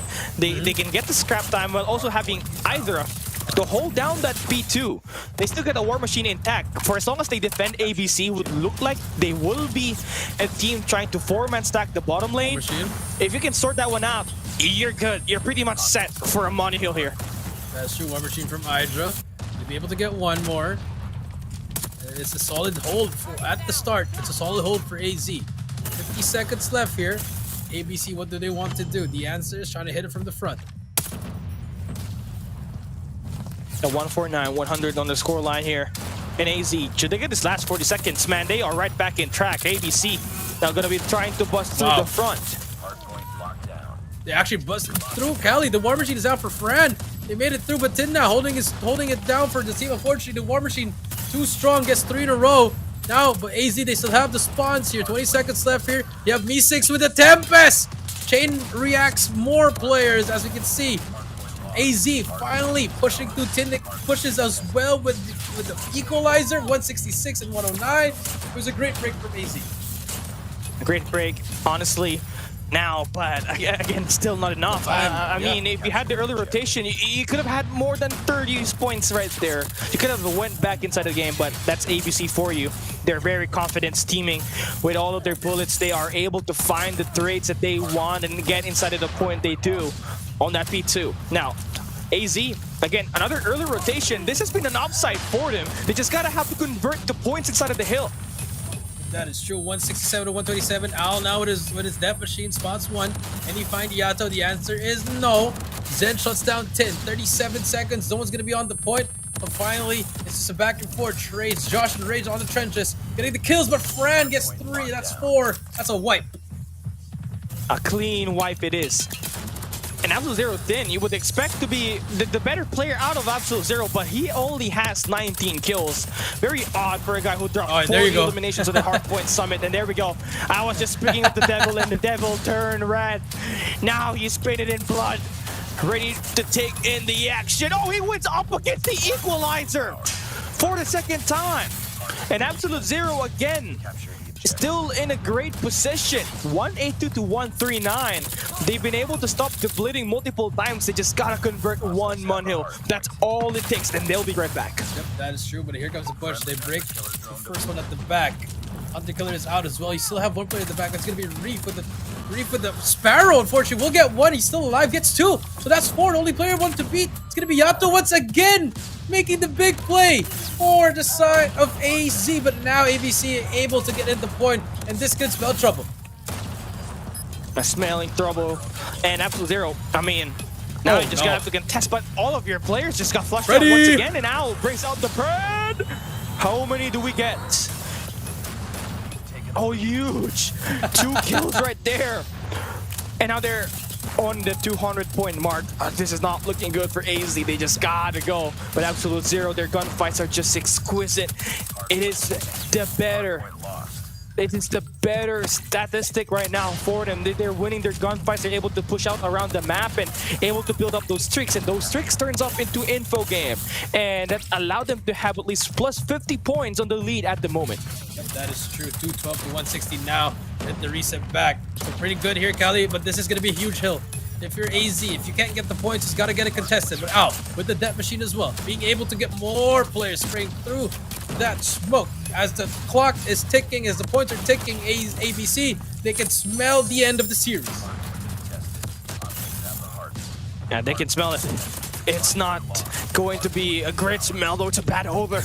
Oh, man. AZ just gotta go, but they're just falling down like flies. ABC now has the opportunity to end it on this P1. But, again, Tin trying to keep the hopes alive here for Absolute Zero. Getting all this info game. And, honestly, they're just so far away from the spawn. I mean, from the point, right? It's always been ABC inside at that point. Rage. Oh! They got no aim! A potato flew around the room and it was Rage! ABC! Can end it on that next hill. 10 more seconds to go, Kali. Scrap time's really huge here, Kali. 238 to 175. This is it. Look who's controlling it. AZ. The hold. The one final hold is all you need. One final break as well. Here they come. 3 players of ABC. War Machine is out. Sparrow's out as well. Yato gets 2 in a row. Reef brings out his Sparrow as well. They get control momentarily. Hydra forced to push out of his positioning here. He still has him, but look at number 4. He's on that corner. They break the point. 10 more seconds to go. Can find inside. Can they get it in? The Tempest is out. Spots 1. Me6 trying to put the nail in the coffin. The trophy defends it as well. 2 more points. One last. ABC wins it 3-1. 3-1, map 4 could have been an AZ win, but absolute performance from ABC Esports coming through from Fran, who definitely had a lot of eliminations on this gameplay right here, Coach Jay. Yep, that is true, and now they closed it out at 3-1, and they're still playing in the game, Kali. I think it's up to 500. Let's take a look at our leaderboard. Yeah, you look at there, it's Owl that takes home the MVP with 47 points in a minute, 56 seconds on the clock, 197, while being the better player out of that. Reef also followed up with the 1.0 KD and also the second most time inside of the objective. Now, on the flip side, for AZ, it's just that the team had a slow start. Din was not really tough cracking up until we entered the second set of Hardpoint. And only up until then, he only scored 33 eliminations. Still, going to be quite a lot. Just that they could not convert inside of the point. They were struggling to maintain hold, even though they got the early rotation and the proper positioning, Coach Jay. They kept getting broken either through the front or through the back, and that only means one thing. They cannot win their gunfights. They cannot win their gunfights, and unfortunately, in order for you to win, you gotta win your gunfights, guys. And I think it was just really tough for AZ because they were getting so many early rotations, but the hills just kept on getting opened up by the side of ABC. Not only that though, because ABC definitely knows how to attack and try to break through from P2 from P2 spawn and P4 spawn, but AZ again. It's not just justified at all. They just could not really shoot straight on this Apocalypse map, which is going to be a map pick for them. And we did say this is a map that heavily favors them, but they just could not really convert here today. And ABC is going to take it home with Owl as the MVP. 47 kills and 6,524 points, and his impact rating being 197. The best team in Indonesia. ABC Esports continued their bid here in the Garena Summer Invitation 2025 with a 3-1 victory up against the boys from the Philippines in Absolute Zero. With this performance right here, they now have improved to 6 points and 1 loss in their overall map ranking, and we'll be playing Change World tomorrow, April 13. You cannot miss out that action. They're going up against the best team in Taiwan. Yeah, but at the same time, if you're ABC, you got to work on your control, man. Golly, that it could have ended earlier. Yeah. Small mistakes like that, if you go up against a team like STE or Elevate and you give them a slight opening, I think we could have seen a reverse sweep. But then again, AZ just really struggling here. Got to find something, but congratulations to ABC. Yeah, ABC gonna take it home once again, and they've been pretty perfect on it. Now we take a look at our map bans and picks and see how was the result like, right? We saw them win 2 Hardpoints, with the first map being Summit, 250 to 198. Their P1 obviously was very lacking on the first 2 sets, but when they had to close it out, that's where they figured that they can play it straight and score their own Munhill on P1, which eventually led to them snowballing P2 and P3 to end up with that win on map 1. Now, on the firing range search and destroy, where they started on the defense, they got themselves a strong, solid defense, right? They always had that one extra guy going in for the flank when Absolute Zero was attacking through the A side. And nobody was checking that for Absolute Zero, so that was free kills for them every time. And Reef was the MVP. Now, you did say earlier that Absolute Zero definitely needs to fix their raid, and I think I agree with that. They could have ended this 3-0, Coach Shea. Yeah, ABC, you mean, Cali, not Absolute Zero. Oh, yes. Yes, ABC. Oh my God, brain hurts, elbow hurts. But hey, I mean, congratulations to ABC. They are now they're number 2 actually, because they are 6-1. And now for our next matchup, Cali. Oh man. Oh no! Why, Cali? Did you hear that? This is the best. I could hear them. I could hear them all the way from Taiwan. We are going to be giving away Silver Crate coupons brought to you by Change World. No, it's actually brought to you by Garena Call of Duty Mobile. So this is going to be unlimited. So make sure you redeem that in the official Garena Call of Duty Mobile application. Make sure you are updated in order for you to get this. And also, you activate that using the redemption center within the game itself. We are going to be giving away more giveaways for you guys as the day progresses. So make sure you smash the like button, smash the subscribe, or hit the follow in Facebook for you guys to have more chance of earning more rewards. Yep, that is true. I agree with that one, Cali. Hey, Silver Crate coupon, you don't get anything a lot of times. So the free stuff, before there was a lot, and now we're finally bringing it back here thanks to Call of Duty Mobile. Thank you so much once again. Yeah, for sure. So now that that's settled down, man, now we are going to be having. I think we got more rewards, right? I think we got some guns for later. So you guys make sure you share the stream. The more, the merrier. Share the hottest Garena Call of Duty Mobile action in the world right now. And, coming right up next, it is going to be the talk of town. Change World going up against Ace Gamers. Absolute cinema that we are waiting to start, Coach Jay. I can't wait for it. Change the world. Make it a better place. Oh my God. Will they win a map? Will they win a series? I feel like they could. All right, well, let's find out. Let's see and find out what's going to happen to Ace Gamers as well as Change World. Yeah, we're waiting for our transition out. But, I feel like we are going to be having a little bit more time to talk about the games itself here. For those who are just watching right now, this is the Garena Summer Invitation 2025, where we invite the best teams from Garena, Singapore, Malaysia, Philippines, as well as Indonesia, Taiwan, and Thailand. So all the best teams are combined here in Summer Invitations for us to determine an early look who is the best in Garena. And right now, so far, it has looked like Elevate in ABC has looked pretty strong, holding top 1 and top 2 right now, Coach Shea. Yep, that is true. Looking pretty good, as we can see from Elevate. But now take a look at the highlights. If you did miss out on the whole series, this is our highlights for ABC and AZ. I saw the highlights already, but Oh, this is could be the overall series. whole Okay. series highlights. Yeah, Got it. whole series. Absolute cinema. This is what you call absolute cinema. We are waiting for the game. Absolute I'm just highlights. excited. Absolute highlights. Absolute wins. Absolute zero plays. But, you know, I'm waiting. I'm distracted. I've been thinking about Change World since yesterday. They went up against Elevate. And, you know, for sure, they're going to give Ace Gamers a tough time. Free slot what? Ace Gamer what? Change World. They'll make the world a better place, man. Ace Gamers did struggle yesterday against ABC, and Kato went 1-8 in the S&D. So Oh, that could be an opening for the side of Change World. Could be the Change start. World. Yeah, I mean, I feel like Tanisha is going to be...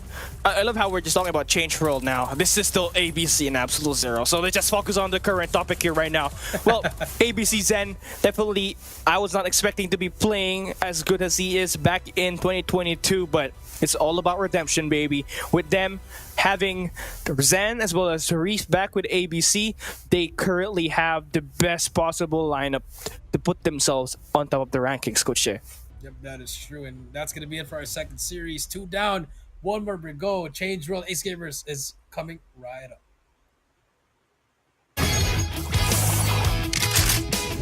私たちに決めましょう。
โอ้เข้ามาไฮด้าโดนป๊อปโอ้สองเม็ดกระโปงเองก็ตั้งอยู่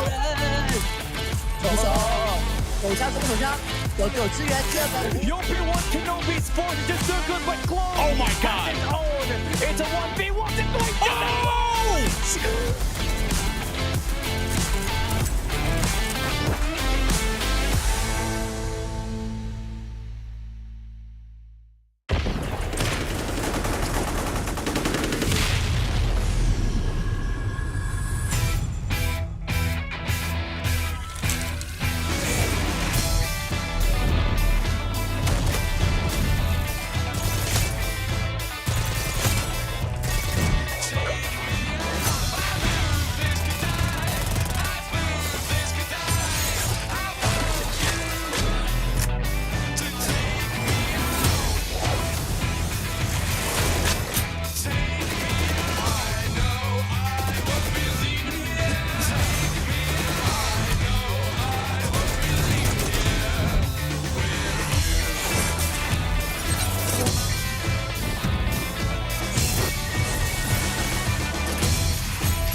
やあ取引したいんだってよ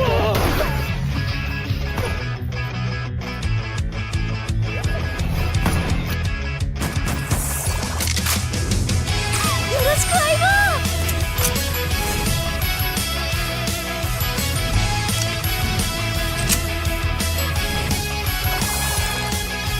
動くな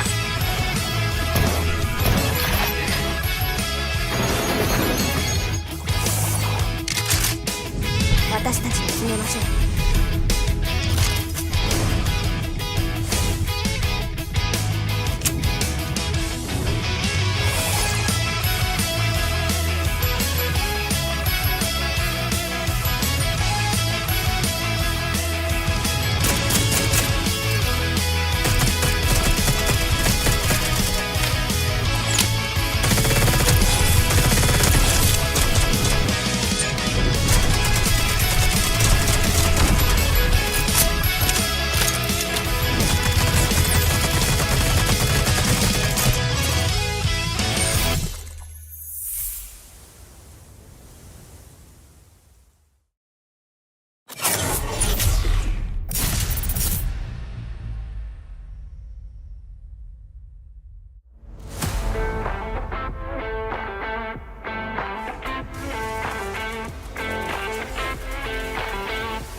โอ้เข้ามาไฮด้าโดนปั๊บโอ้สองเม็ดกระโปรงเองมาตั้งอยู่手手上攻手上，有队友支援，第二个 European one cannot be sports just so good, but close. Oh my god! It's a 1v.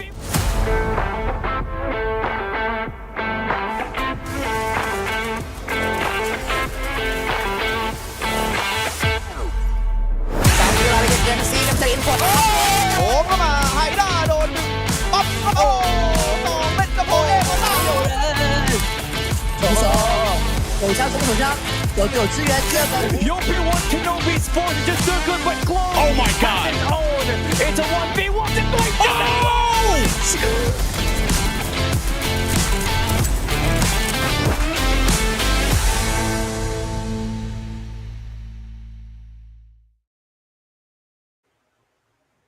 Ladies and gentlemen, we welcome you back to the Garena Summer Invitationals 2025. It is going to be day 2 of the group stage. I'm down here once again with Jericho. My name is Kelly, and we are going to be down to our final game of the day, and we are waiting for this moment. The number 1 Taiwan, Change World, going up against Ace Gamers. What's your thoughts about this game, Coach Jay? I mean, can Change World bring the change that they've been wanting for the past 5 years, Cali? They're always here. They're always in stage 4, but they could just never find something to like move on, Cali. You know, so hopefully this could be the start of something new. And for Ace Gamers, a new org, same team, but will the results be the same? I mean, they always make it in these types of invitationals, Cali, but just could not get to the next level. I mean, I gotta agree with you on that. Then one thing for Ace Gamers, back then they were known as Free Slot, and it's been a while since they made themselves advance to the lower bracket finals. It's been way too long. And for Change World, Coach Jay, they have never made an appearance on the playoffs. Now, they do get a chance to prove themselves right, because from last year, when we saw them on stage 4, they were the only team. Change World was the only team to take a map away from Elevate on the Garena Regional Qualifiers group stage. And that says a lot. That means they're working on their search and destroy. So it's just all about converting now as to go up against Ace Gamers. Both of you coming off of a loss on day 1, eyeing a chance for you to take away your first series win. Lies beneath this game right here, Coach Jay. Yep, that's true. It lies beneath this first game for both teams. Both teams not the best at Hardpoint. Been struggling. They're probably the bottom 2 of this out of 6, Cali, in terms of Hardpoint, Cali. So, but in S&D, I thought Ace Gamers would do well, but yesterday they got destroyed by ABC. So maybe something's happening. Turns out Kato's not really hitting the shots that he used to. Yeah. But you know, you see him posting highlights, but now in this tournament, not really looking good for the side of ABC. I'm Yeah, sorry, for the side could be of Ace Gamers. Everyone starts Ace with an Gamers, A, yeah. Cali. Yeah, so much A's in the chat, bro. ABC, you got Ace Gamers, you got ABC. great thing we don't got more than 4. But I like what you said about that, right? I mean, it could mean that Ace Gamers are not really more of a Kurohana Metropolis team no more. And it starts because they don't got the main team as they did last year. You're talking about a team that doesn't have its core players, and they're gonna have to look to try to play someone named Roy on the squad. So it's a tall order for Roy because he's changing. Like he's a last-minute addition for this one. On the Time Master series, Ace Gamers had, I believe, is Aimbot TZ, which is one of the best slayers out there in the Thailand region. And since he was underage, like GB from Absolute Zero, he cannot play in this competition. So Roy had to sub in quick moment and is trying to make the best out of it. So let's see if it's enough for them to take a win up against Change World, who's had the same roster for the past 2 years. Past 2 years, same result, unfortunately. But here they are, Cali. Wow, the aura Change is so World. big. And I know I heard that they had a coach already, but it's looking like it didn't really make a difference as well, unfortunately. Yep. So it's really up to the players, man. They got to step it up here. I mean, you could say the coaches, the staffs only makes about the 10% of the outcome of the game. 15 to 10%. It's still 90%. Yeah, 15 to 10%. Right? It's still going to be the players. If they cannot convert their gunfights, there's no way a coach is going to find so much plays. But here we have Ace Gamers Esports. They got Anowin, the Skywalker. You got C1. You got Kato, one of the best snipers in Thailand. You got Roy, Sugus, and Happy. This is the team that represented Thailand back in Stage 4. Same team, just new organization in Ace Gamer, who is an African-led org branching out in Thailand and giving, honestly, Freestyle a chance to be supported. You know, you're obviously going to have a great time because now they have a coach, and that coach is trying to give the best out of this team. Hopefully they can, because they've always been coming up short, especially the playoffs. Last year, placed 4th in the regional finals, and in the past years wasn't the same as well. You know, they struggled in 2022, struggled in 2023, and in 2024. So what change do we need to see from them? And hopefully we do see the start of something new. But at the end of the day, you're chasing Elevate, and right now for Ace Gamers, one thing that they really need to improve for me is still Hardpoint, Cali. Yeah, for sure. Ace Gamers, again, Anowin, he's gonna frag out on the hardpoint and the control. That's what he is known to do. And you can also bring out the question that he may be the first Clove. I mean, yes, you can see Clove was playing back then before, but Anowin was one of the OG shotgun users. He's one of those fast players. He's one of the first archetype. In fact, he's up there. Astro, 1 shot, 1 kill. It was part of that roster, and the Thailand region just kind of fell up right after that organization. So it's just tough. But you love to see that they're still here playing again, one of the ancient ones, and I hope that they get to win here today. Hopefully so. There you go. But here, this is the best team in Taiwan, Cali. Change the world. I think that should be their name. Changing the world. Yeah. Shocking the world, changing the world. All right. Now as we take a look, what's going to be the map bans here? Hopefully we do see something out of Change World here. Maybe the coach was able to find out what's the right set of mixes here. And for the side of Ace Gamers, a bounce back should happen. Then they lost to ABC yesterday, because it's not going to get any easier in the next couple of days. You have AZ, STE, as well as Elevate waiting for you. Yeah, and I feel like Change World can do something here, man.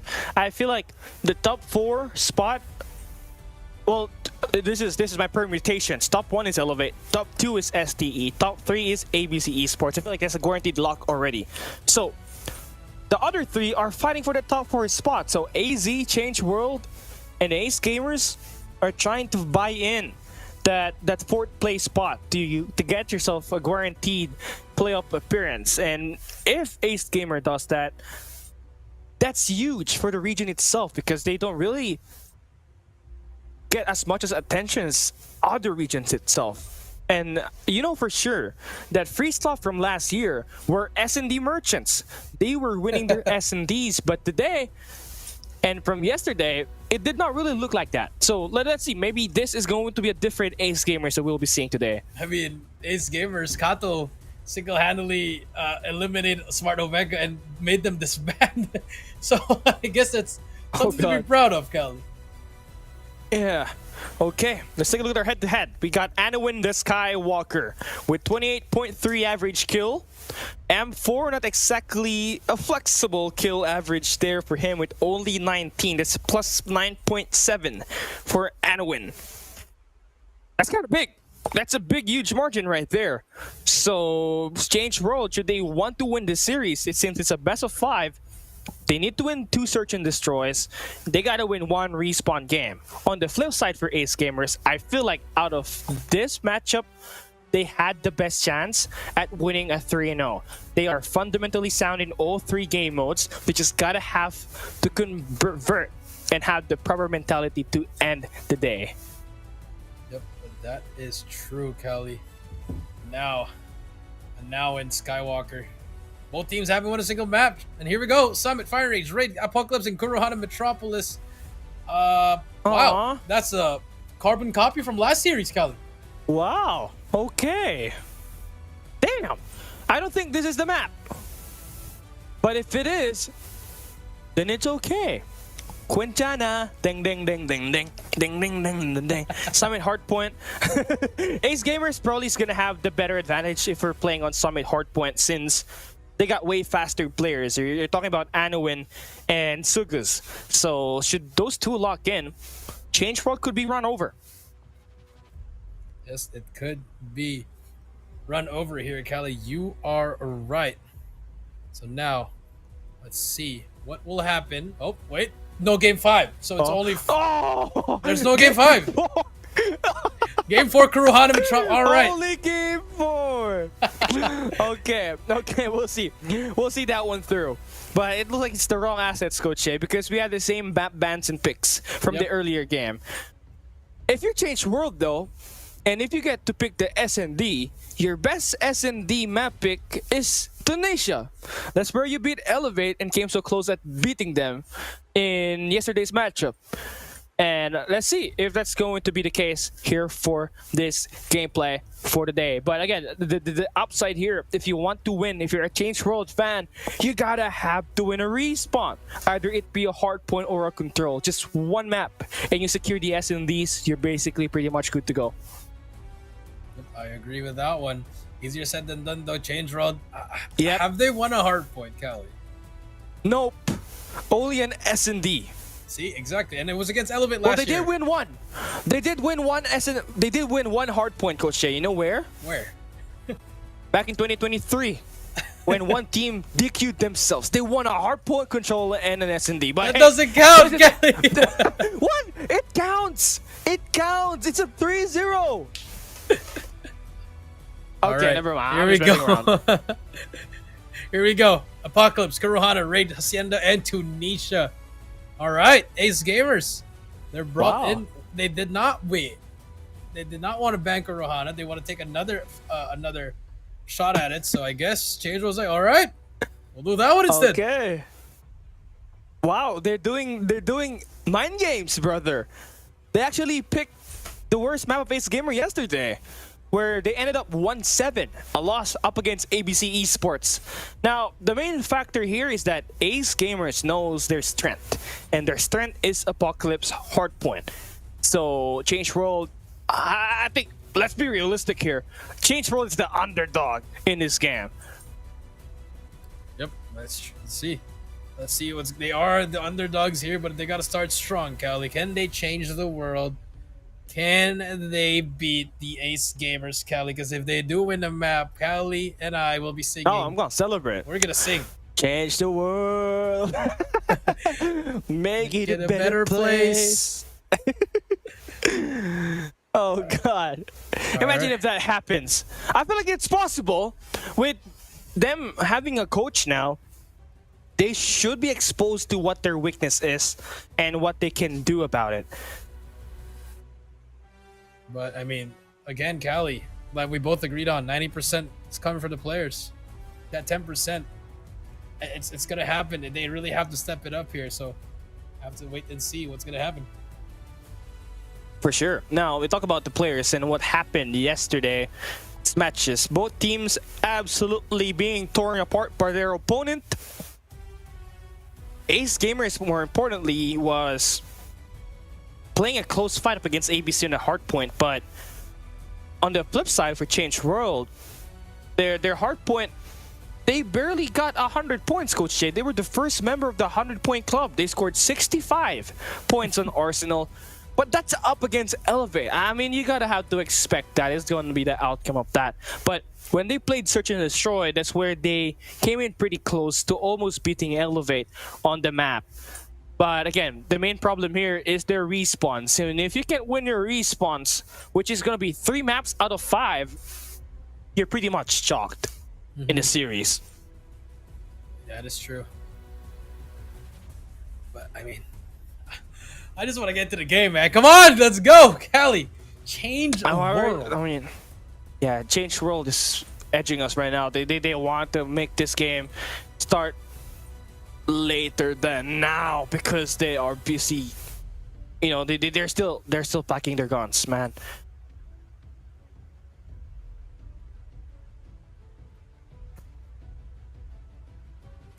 Oh God.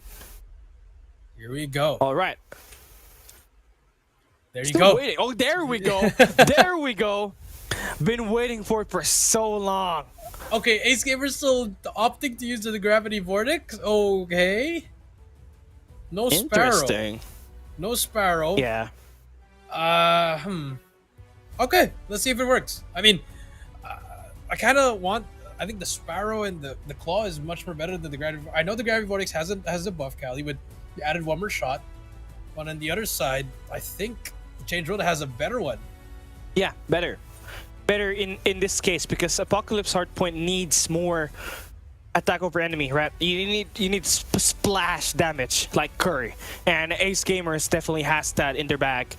P2, P4, that's where it's going to be coming out important because the Gravity Vortex, you got four slots, right? But that can be cancelled by a trophy system, so it's just pretty much basically rendered useless. So let's see how that goes into this gameplay, though, as we enter Apocalypse Hardpoint. Change World up against Ace Gamers, the #1 team in Thailand, going up against the #1 team in Taiwan. Let's find out who's going to be the better team out of this as we start our game. Change World starting on the blue side, while Ace Gamers starts on the attack. Here we go, game #1, Hardpoint Apocalypse. Starting things off with Cali in the game already as well. By so many smokes. Okay, so some improvement from Change World. So goes to end the point. Gonna be able to hold it down. Ace Gamers have finally just held the point. 1-7 so far. Great start. A great start here for Ace Gamers. I feel like that 1 point, Change World took that lead. That's the first time they took a lead on a hard point. 1-0 was the scoreline right there. Ace Gamers, honestly, oh my God, they might run over this.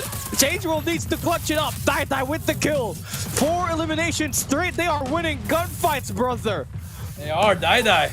Can he find more people, or will he be the one to go die? He gets more points. 4-28. Die. 5 kills in a row. Make it. Oh, never mind. He gets absolutely slammed by Roy. But at the back, though, look at CW. They get the spawns. How long can they hold it down? Maver cutting off.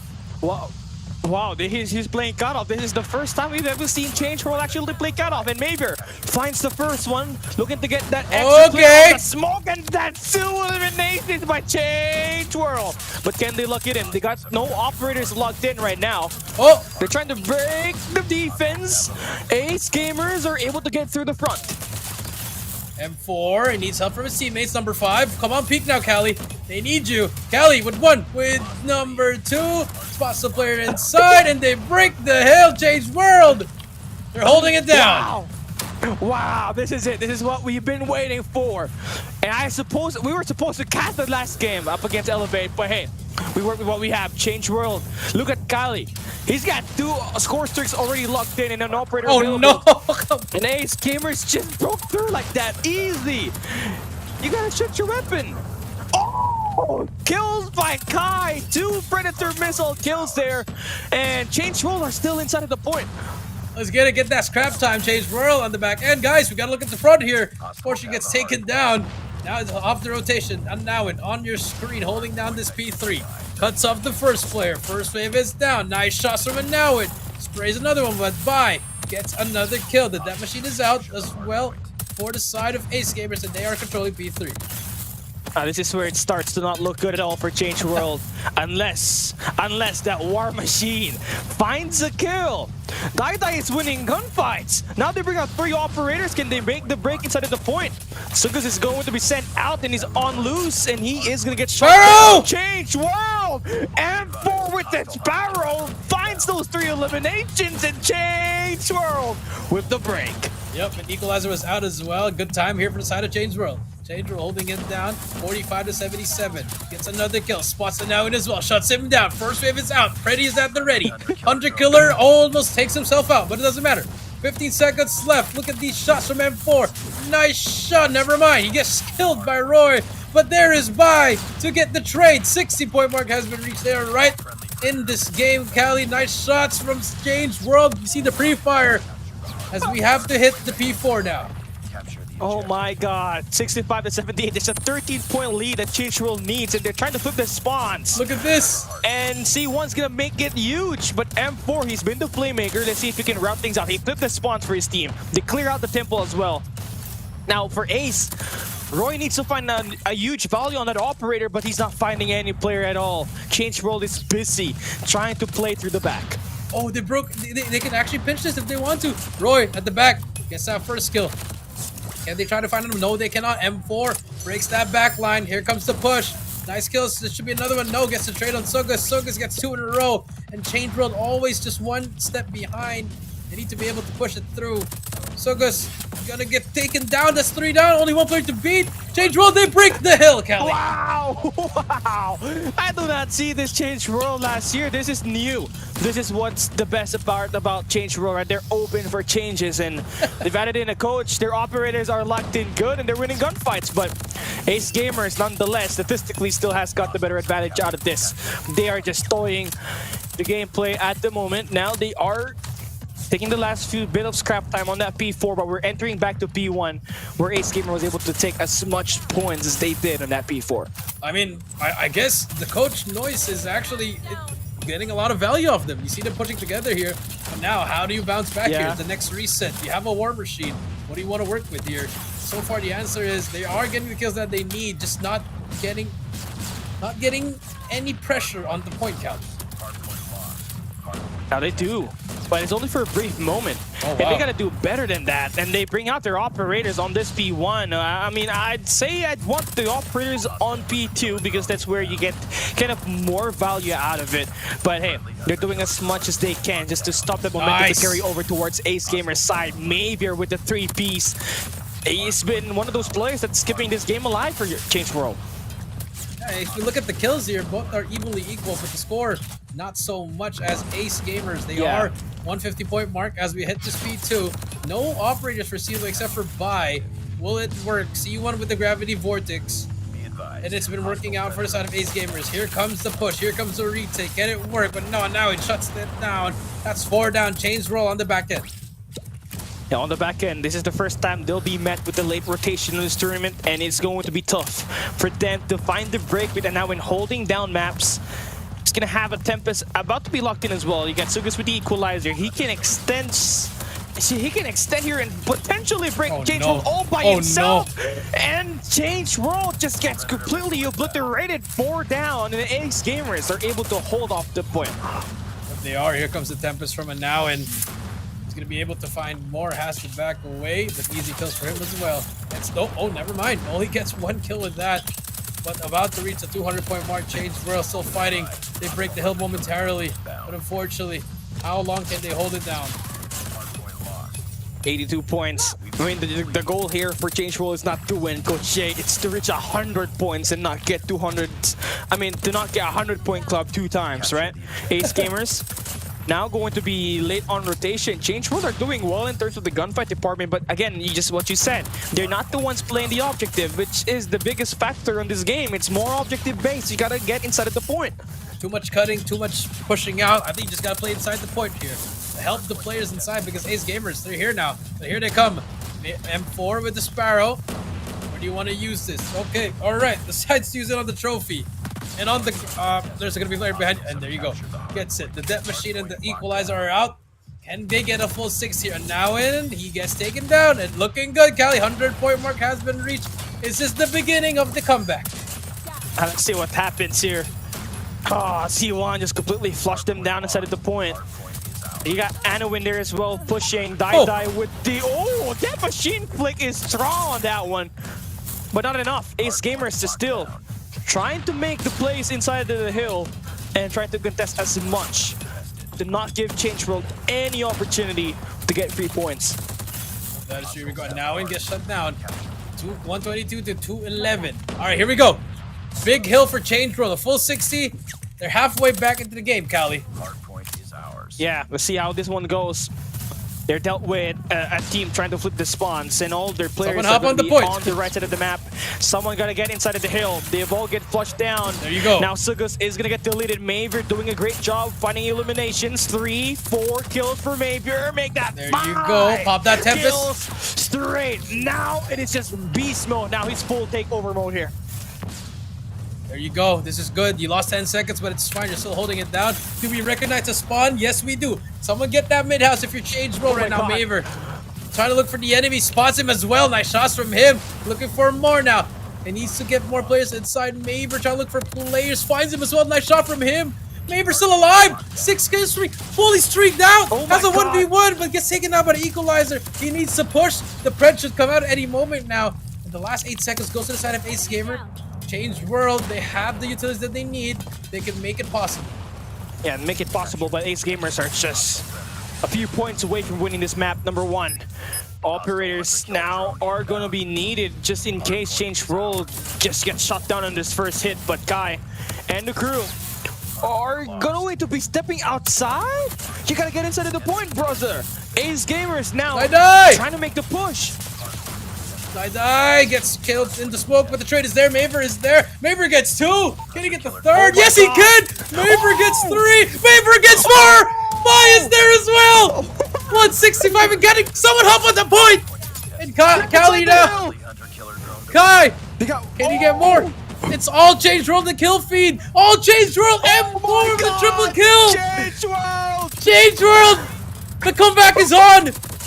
20 seconds left, Maver. Still on the roll. Sprays and prays. Unfortunately, gets taken down. Number 4, he's still holding out. M4 gets taken out by the Death Machine. The game will not end, so they can rotate for P2. Here they come. Here comes the push. This could be it. This could be it. 182 to 242 if I am not mistaken. Only 8 points for Ace Gamers to win this game. Change World are going to be banking on this P2 rotation. Big kills. And we see them reach 200-point mark. That is huge. This might be the first time Change World reached 200-point mark in our summer invitation. Gotta get turned on! Change World! Death Machine! Down Ace Gamers! The Death Machine does not find any value at all. Change World needs to stack into the point. Ace Gamers are going strong. Oh no! Pistol not good. The nade comes out. Anowin. The Skywalker. The force is strong on this one. Ace Gamers breaking through the front. And no! they win. The goal finds Change World. Fails to hold. And Ace Gamers survives the clutch. From Change World, they take away map number 1. Man, absolute gameplay for both teams. Ace Gamer still takes it, but Change World, Coach J, in the history of Garena Esports against another international team. They took them to 200 points. We are breaking history. They're shocking the world. They are Change World. Oh my goodness. Kato with 18 kills, brother. I mean, see, Bai has 26. And for all things, the CW outslayed Ace Gamers, Cali. Yeah, Kai's been caught lacking, bro. I mean, it's not funny. He's slow. Cali, if they just got some of those points in the first series in the first sets. Oh my goodness, Change World would have won the game. Yeah, man. They could have won the game.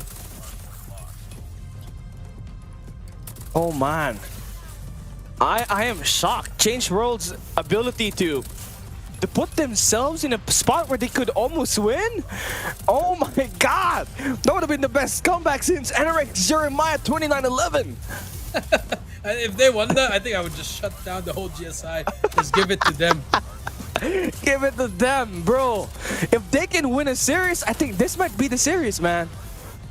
Yeah, this could. I mean, I love it, man. I love to see it. It just shows, man, that it took a long time, but they're getting there. They're getting there. Some way, somehow, man. Change World will really change the world because they have the right mindset. They have the right. Yeah. I guess it's just the timing of it. Sometimes it's just not really working out for them. But again, this is a huge upgrade to what they did last year, Coach. I think you gotta have to agree with me on that. They know where to take. They were reading where the enemy are spawning. They were playing cut-offs. That was non-existent last year. But again, Ace Gamers will steal the show and take the win. Sugus, formerly known as one of the best players from World 131, joining Ace Gamers last year, scoring 46 kills, 5,109 points to end up map number 1. But here is the tricky part, Coach Jay. It is not the map number 1 that Ace Gamer needs to win, because statistically, map 1 is supposed to be Ace Gamers. Map 2, though, is going to be the completely opposite side, because this is the playground of Change World, Coach Jay. Yep, it is the playground, but I just that's unfortunate. But for Ace Gamers, I don't want to say it's alarming, but for Kato going 18 and 35 and he went through 3 sets of hardpoints, that is very alarming for me. I don't know about the coach. What are they going to say? But hey, 252-02 against Change World. I mean, you won the game, but you know, if you go up against ST or ABC, that kind of hardpoint isn't really gonna cut out for them.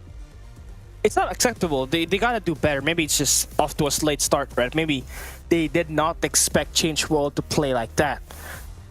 I mean, I did not expect them to play cut-offs, man. I think that was something that they really did very well, because the gunfights, they were up there. I think the difference between the kills is not that far different. It's not that much. It's just the time in the board that was setting apart Ace Gamers up against Change World in that first map. But now we enter the Kurohana Metropolis Search and Destroy, which is going to be a map picked by Change World, and for a good reason.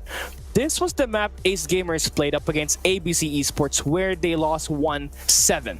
So it's definitely looking like Change World looking to play a map. We're looking to play an enemy's weakness here this time around. Yep, here we go. Can they find something for the S&D? I think even though Change World lost that hardpoint, I think they're like, hey, I think we can actually make something. You know, maybe they're like hyped up, Cali, as we take a look at Kurohana Metropolis for game number 2. Yeah, Change World particularly has great snipers, by the way. So maybe they got some spots that is going to be a state of the art for Taiwan. Well, we'll come and find out as we enter this. But if you're talking about Kurohana Metropolis and you talk about stats last year, pretty much free slot now known as Ace Gamers were undefeated in this Kurohana Metropolis map. And for them to lose a map up against ABC yesterday is mind-boggling for me. How much have they fallen off? It's the very big question I'm still looking to find an answer for as we enter this map. That is true. Let's find out what's gonna happen as we wait and see. Here we go. Game number 2. Ace Gamers versus Change World. It's gonna be a search and destroy in Kurohana. Oh. All right, let's get this one going through. Oh! Hold on. Ace Gamers off to a strong start. Machine pistol for Kai, finding 2 now. The shotgun is back. The M118. Here we go. Okay, what can they find? It's a 3 versus 2 now.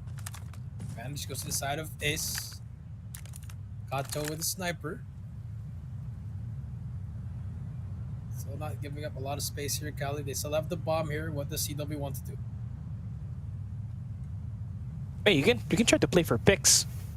You still do have the bomb, and the ace is completely wide open for you to plant that bomb, but Kato is the one looking into the area on the map.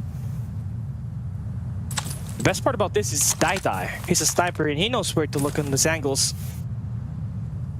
Kato may have had the information already. Playing this one very slow. Changing up the dynamics. Does he spot him? Only a hit mark. And Kato now knows where the player is at. Yep, bomb is gonna go down. The bomb is So Ace Gamers, they decide to give up side. I think it's a miscommunication here, but it's gonna be a full retake for them. Decide to go to the backside. What could be the answer here? Roy and Kato on the back end. You were the last So this one. one's gonna be a full Complete push. mission. Kato takes on Daida. I don't know why Daida didn't look at the back. Guy here with HS has to push up, gets taken down. A really bad post plan for the side of Ace, for Change World. Ace Gamers takes the first round. The Ace Gamers, I feel like working on their adjustments from their loss yesterday is going to be a big feat for here. I think they're being tested and they are looking to try to respond onto that. Very aggressive push they did on the mid-map. Completely took Change World out of a sudden. They were pretty shocked about the push and lost 3 lives on it right away. That's true.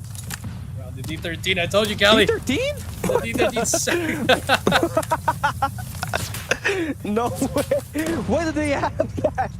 You cannot have illegal equipment in the game! It's not illegal. It's not banned. Changing the world. One Oh, man. D13 a day. Royna on the snipe. It's a 5 versus 5 still. He spots the player, shuts down M4. Oh man. M4 is not having it. No sniper kills for him. But the great part about this is that Ace Gamers are potentially set on just defending the B side. 4 members are just on the right side of the field, while only having Kato on the tight corner. But everyone who crossed this is going to be easy information for Kato to relate to his teammates. And that, hey, the push is going to be on the A side. Let's hurry here quick.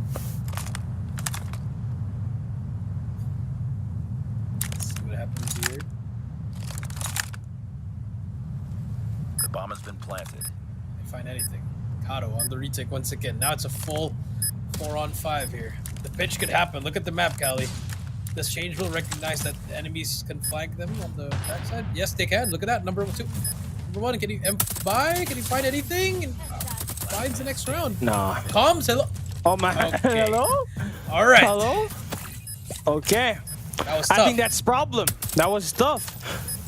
They were clueless where Ace Gamers was trying to attack. Nice work. Get ready for the next round. And I feel like the lack of M4's presence on the late game, on the post plant, was just kind of difficult for Change World because they got no range at all. Ace Gamers takes a 2-0 lead. On the defensive side, this is much better than what they did on the matchup against ABC Esports yesterday. Change World trying to change things up. They're changing the world by attacking the B side this There you time. go. Full man slam. Full man slam, 4 donuts, and a guy with 2 kills. The bomb has been planted. See what can happen. Oh Here god. you go. Here comes the full Attack push. from the back. Roy gets 1. M4 gets sent to the next round. Kai gets sent to the next round. 2 more to go. 1 by 1 they fall. Mayfair gets 1, but it no. doesn't matter. 3-0. 3-0, and there's 3 guys from Change World still with donuts. Ace Gamers. Clinical rotation.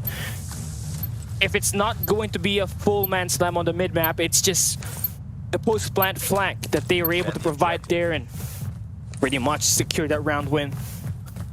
Change World again looking to try the 4-man slam on the B side. This is risky. All 3 players from Ace Gamers are going to be right beside, and you got Roy on the long range.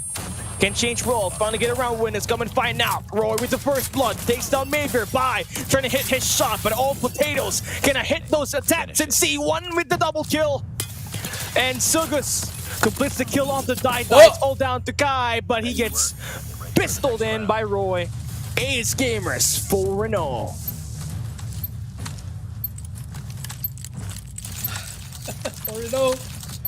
As Oh, we no. move, changing the world one round at a time. But the answer is, we're still at 0 change world. Come on, talk to me.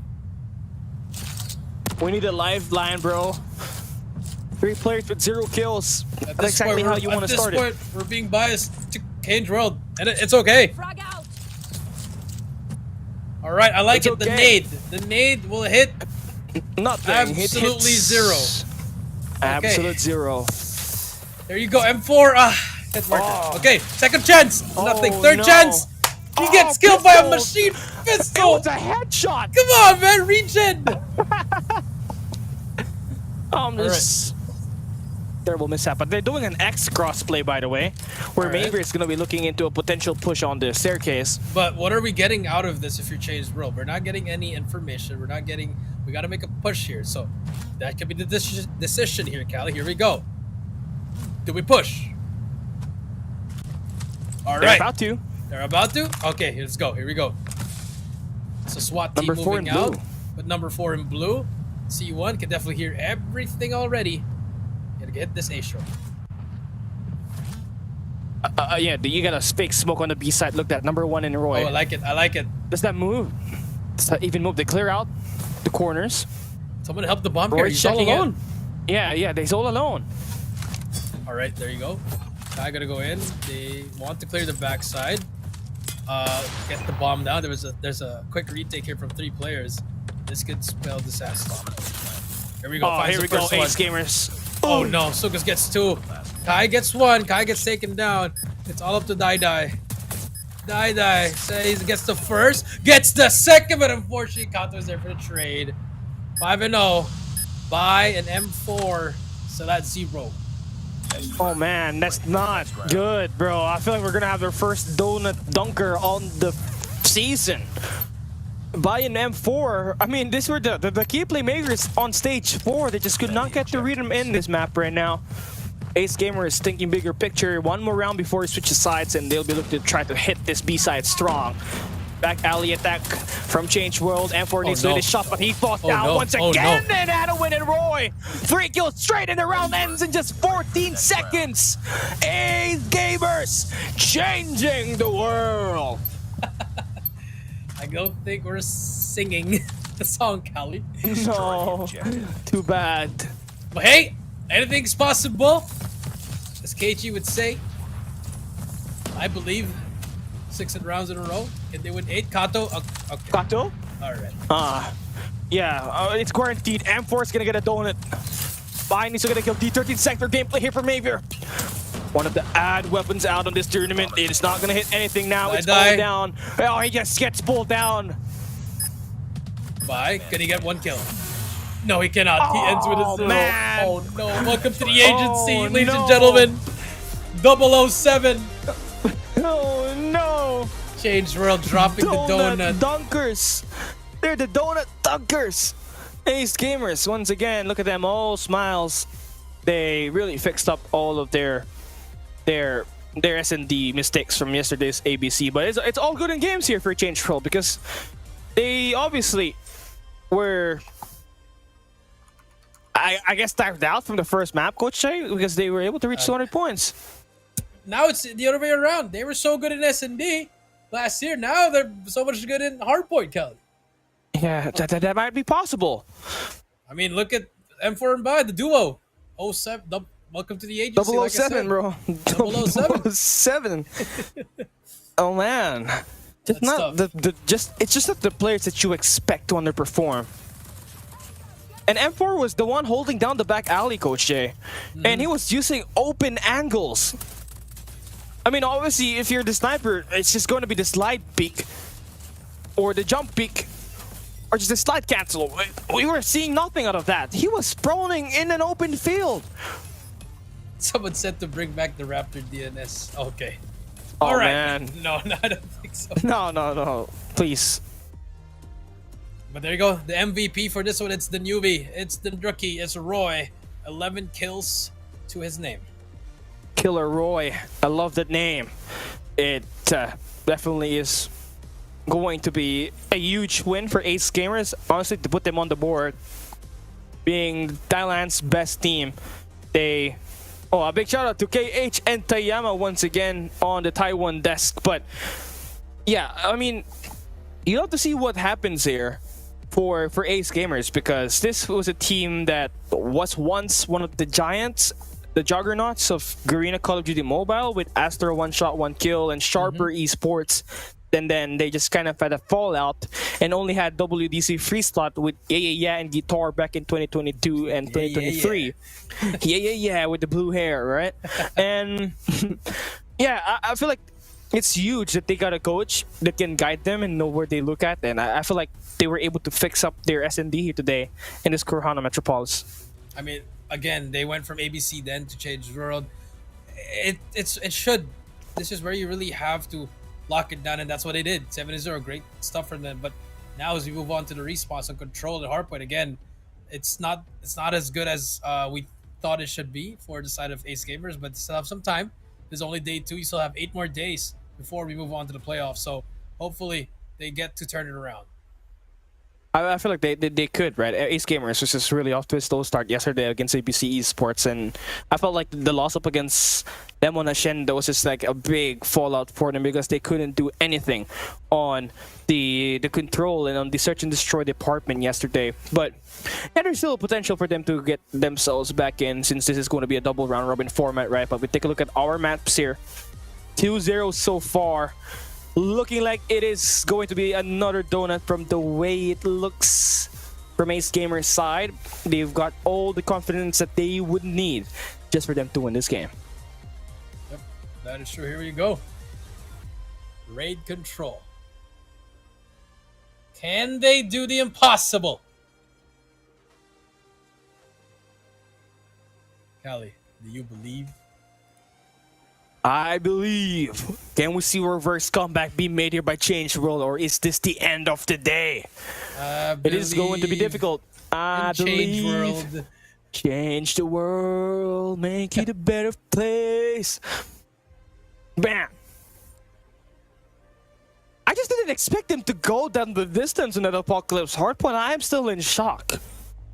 I mean, that's Ace Gamers' map pick, and they just completely was able to reach 200 points. But hey, enough of that. Let's go into our map number 3 with Ace Gamers now about to win this series, only needing this next coming map to take it home and end the day. Yep. Will they end the day, Kelly? That is I feel so. The question. Here we go. Same operators for both sides, just added an annihilator, Cali. But again, no equalizer for the side of Change World. They've decided to use the claw, which is still good, especially for a map like Raid. Got a lot of ricochets there, Cali. Yeah, I mean, in this coming map up ahead, right? That would be very useful for areas like the zigzag or on the driveway. So that could get you guaranteed kills without even having to face the enemy itself. But the thing is, you're gonna have to play objective right off the start, because the only reason why you lost at Apocalypse Hardpoint was because you were playing for kills and for cut-offs. That is not going to help you win it at all. Here, you're gonna need to play objective to extend your time. You cannot play outside of the point, and you need to defend it at all costs if you're the ones on the defending side. In order for you to get this win, gotta take it round by round. Cannot let yourself get overheated. Ace Gamers are gonna be coming in hot with 2 map wins on this coming game. Here we go, Cali. Could this be the final game of the day? Or will they force a game 4 and possibly a game 5, Cali?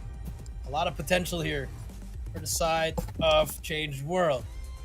Because tomorrow, they have a big matchup. But first, it's Ace Gamers versus Change World. Game number 3, Raid Control. Great control and Change World on the attack side. Looks like they're going to be pushing onto the A side here. Kado's going to be the only player defending it with that sniper. Now, he had an 18 kill 35 game on the first map, so he's gonna have to lock it down should they want to win this through eliminations. Now, Change World are doing everything in pushing this A site, but not capture the objective. They cannot capture the objective, and now here we go. Kai looking for more, 24 to 30, and Change World actually they haven't lost a single life, Kelly. 30 to 23. Change World starting off very strong. They haven't lost a life. Finally did after 9 lives in a row, but they're leading 20 to 27 right now. And they took down 2 segments on it. They're about to take 2 segments on the A side, which is the hardest point to capture on this raid map. And Bai is going to continue to slay it out.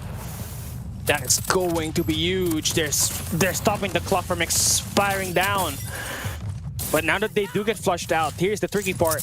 Ace Gamers, despite not having a great start at all, they got themselves solid power positions around the map. And they can slay out.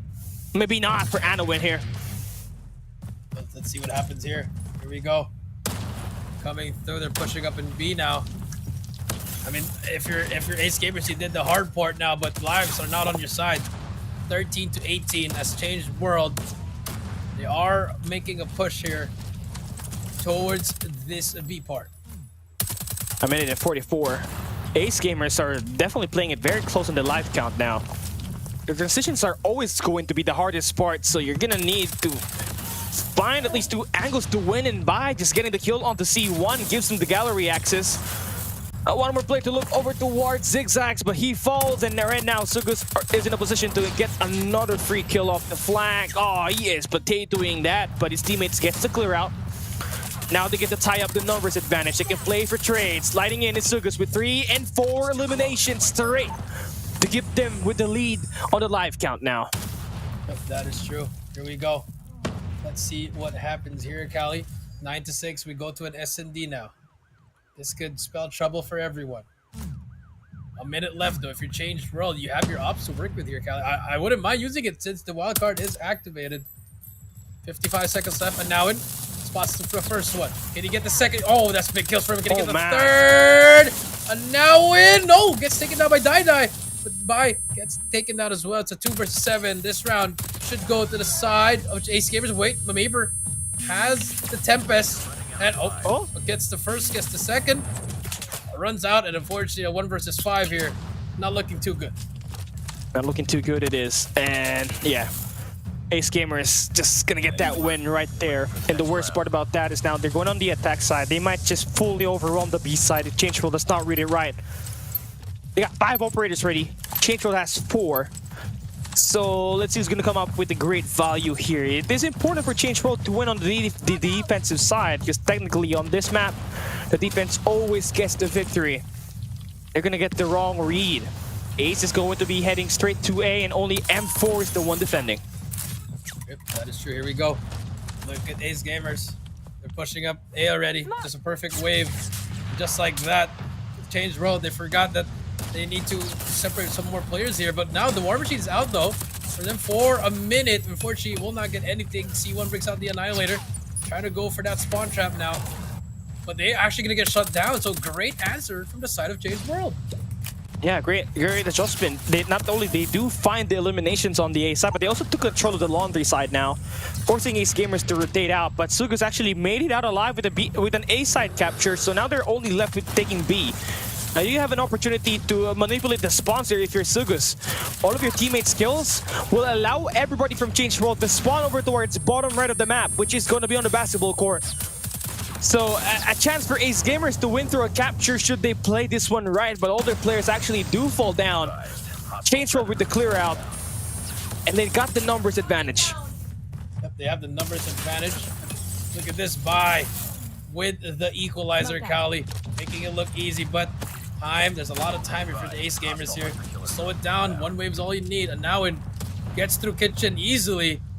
Too much smoke here. Both teams on look. They just went to finally. And now it spots the player. Going for the spawn trap. Here comes the Tempest. I think it's crucial to pull this Death Machine as soon as we get the straight hit here from Ace Gamers, but He's up against Anowin, who flicks on him and gets that kill with the Tempest, finding 2 eliminations, and that is going to completely break it wide open for Ace Gamers to capture another Hunter Killer out on the map. Let's see if that's gonna get any kill. Change World, again, straight up rushing inside of the point, and yep. They are gonna go and they're gonna go fall down, but they're also keeping the pressure inside of the point very proactively, Coach Jay. They are. They are. And 9-7 now. One final push for the side of CW. It's the time. You guys have to hop on it now. CW, can anyone get through? Change World, and fortunately did not happen. Captured it 2-0. Move on to the final round. Could be the final round for today. Could be. It could be the final round. It's just tough. Change World has got the idea. They just lack the execution of the way they played it around the map. I mean, the spacing is definitely what they gotta have to change. Here this time, looks like a 3-2 split coming through the B side. First bloods are needed, but first 2 guys to fall down are from Change World. As a clean 4 eliminations on the feed in favor for Ace Gamers, and they clear out the B side quick. Do it quickly as they move on over here at A. Can they find anything else? So goes on the corner on a 4-kill spree. Look at that equalizer, Cali. That could spell difference. That could be the one. 55 seconds left. Sugo's just making rounds on this gallery. A free challenge, free kills for him. 6 in a row.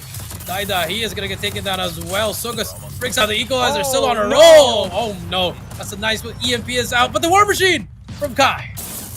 Yeah, but there's still a spawn trap here for Roy as well as Scado.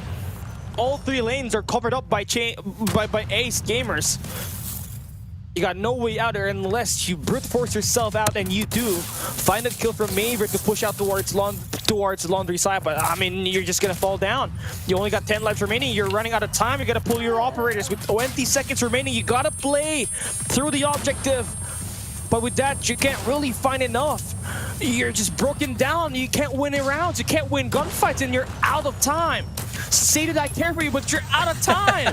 3-0 is going to be the scoreline on this control map, and on the series, it is going to be another sweep.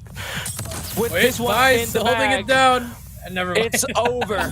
Ace Gamers takes their first series win in Garena Summer Invitation, taking down the boys from Taiwan in Change World. Yep, and now they are the only team now without a map win, which is Change World. The Ace Gamers finally on the board after that loss from yesterday, Kelly. So congrats to them as well. And definitely going to be a big one. But for Change World, I mean, I don't know what to say. I feel like this is a huge improvement for them. Yes, they may have taken a big bidding on that Kurihana Metropolis map, but the Hardpoint, they reached 200 points. That is the first time I saw them reach 200 points on an inter-Garena tournament, Coach Jay. I think that was the best big. part. That was the best part of the series, best part. Kelly. Yeah, I feel like that was the hypest moment for me. I feel like a proud dad. Well, there you have it. That was gonna be. I mean, even C1 went 7-10 didn't even matter. But I think for Ace Gamers, they needed this 3-0, Cal. They needed this momentum for tomorrow. Because tomorrow they are going up against STE, Cali, and I think going up against a pretty pissed off STE after getting 3-0'd, I don't think it's a good idea for them. Yeah, it's not going to be it's going to be difficult, man. I don't know where to start, honestly. If you're Ace Gamers, right, you're going to play a big battle up against one of the top dogs. Once again, it is going to be STE Esports, who is fresh off of a loss. But again, you're trying to build off your momentum, right? And this time, you're going to be the ones coming in with a win, with Sugus being the MVP of this map with 25 kills, 3,262 points. I believe he was the MVP on the Hardpoint as well earlier today. So yeah, that's good. You got Sugus running. You got Anowin being consistent with the eliminations. You're pretty much set. It's just all about finding the mental game again to go up against the second best team in Garena in STE tomorrow. Yep, I definitely agree with that one, Cali. So we are going to wait for that one, Cali. But for Ace Gamers, I think just a little bit improvement on the Hardpoint, because that one was not really their best showing, especially a team like CW. I mean, I'm not saying that they're not up to skill, but that was pretty hard for them. But I think they're just trying to adjust. Like you said, they do have a new player. And for Changed World, I mean, I guess it's a W that they got 200 points, Kelly, Yeah. but the control and the S&D took a level down. W in the chat for Changed World. You can't spell Changed World without W, so you gotta play and say W in the chat right now. I guess I don't know why I did that. It's crazy. The Changed World glaze is getting to me. But hey, it's good. It's good. It's a good win. Honestly, for Ace Gamers, getting clean sweep both on Kurohana Metropolis and Raid Control. But I feel like the most work that they gotta do, Coach Jay, for tomorrow is going to be the Hardpoint, because STE can pull off and kind of be overwhelming in terms of the gunfight department, so you cannot really lose chance at all. You got to be able to come out 100%. So maybe after this you can vote out and maybe play another scrim just to fix out a little bit more on your rotations, because that's alarming. If Changed World can get close to you and even reach 200-point mark, that means your gunfights are not going to be at its best. So there needs to change for you to be able to hang up against STE on respawns. I agree. There should be something. So hopefully we do see that change. Maybe tomorrow, or maybe there's still a lot more days, kind of like we said. So a lot of time for them to look at the mirror and be like, I will be the change I want to see. Yeah, I am inevitable. Also, now that we said that, right? I mean, Changed World are going to be the ones at the bottom at the moment, with them having 6 losses, and Ace Gamers are going to be moving up from top 4 with Absolute Zero being on number 5. So that's pretty much set here for our day 2. With the games coming out, it does look like Elevate seems to be the one team that has already guaranteed a lock. I mean, that's Elevate. That's the world champions after all. That is true. So it's going to be really hard for them to just find something. But then again, hey, you can just try again. Try until you succeed, man. Yeah, and you got so many days, right? You got 3 weeks of action for the group stage, and all are going to be best of 5. So there are opportunities for you to try out maps and experiment what maps will work best for you guys before you try to enter the playoffs, which is only going to be only 4 teams that will be making it out of this 6-team group stage double round robin format that we got here for this tournament. Now, for me, I'd have to make a transition that Ace Gamers could be a solid top 4. I think the team that they would be looking out of the most out of 6 would be up against Absolute Zero. So every match that involves Ace Gamers and Absolute Zero is going to be huge, because that might determine who's going to make it to the playoffs, Coach Jay. That is true. So that is going to be very important for the matchup, Kali. So hopefully we do see some changes for the side of for both sides, actually, just to get better from it, Kali. So hopefully that could be what we have to look at and to look forward in the next days, Kali. Yeah, and also for Changed World, this is not clearly out of. They're not clearly out of the way yet, because they still got a lot of games to play. So for Ace Gamers, they already are set to face Stalwart Esports tomorrow, and for the side of Changed World, it is going to be quite a difficult matchup again for them as they go up against. Oh wait, never mind.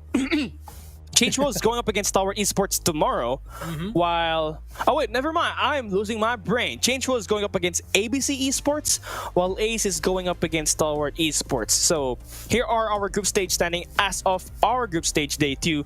Elevate Puck starting on the top 1 spot, with them winning 6 points along with ABC with 6 points, Coach Jay.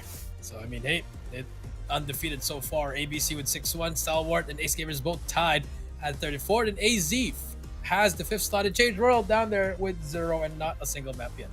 With 0 points as well. Yeah, 0 points. This is abysmal. They came so close to winning up against Ace Gamers, but they still got a long way to go. So let's see if they're going to be able to improve on their remaining matches here in the Garena Summer Invitations 2025. Change World definitely has seen upgrades in terms of their respawns, but they gotta bring back their search and destroy in order for them to steal maps away from teams participating in this tournament.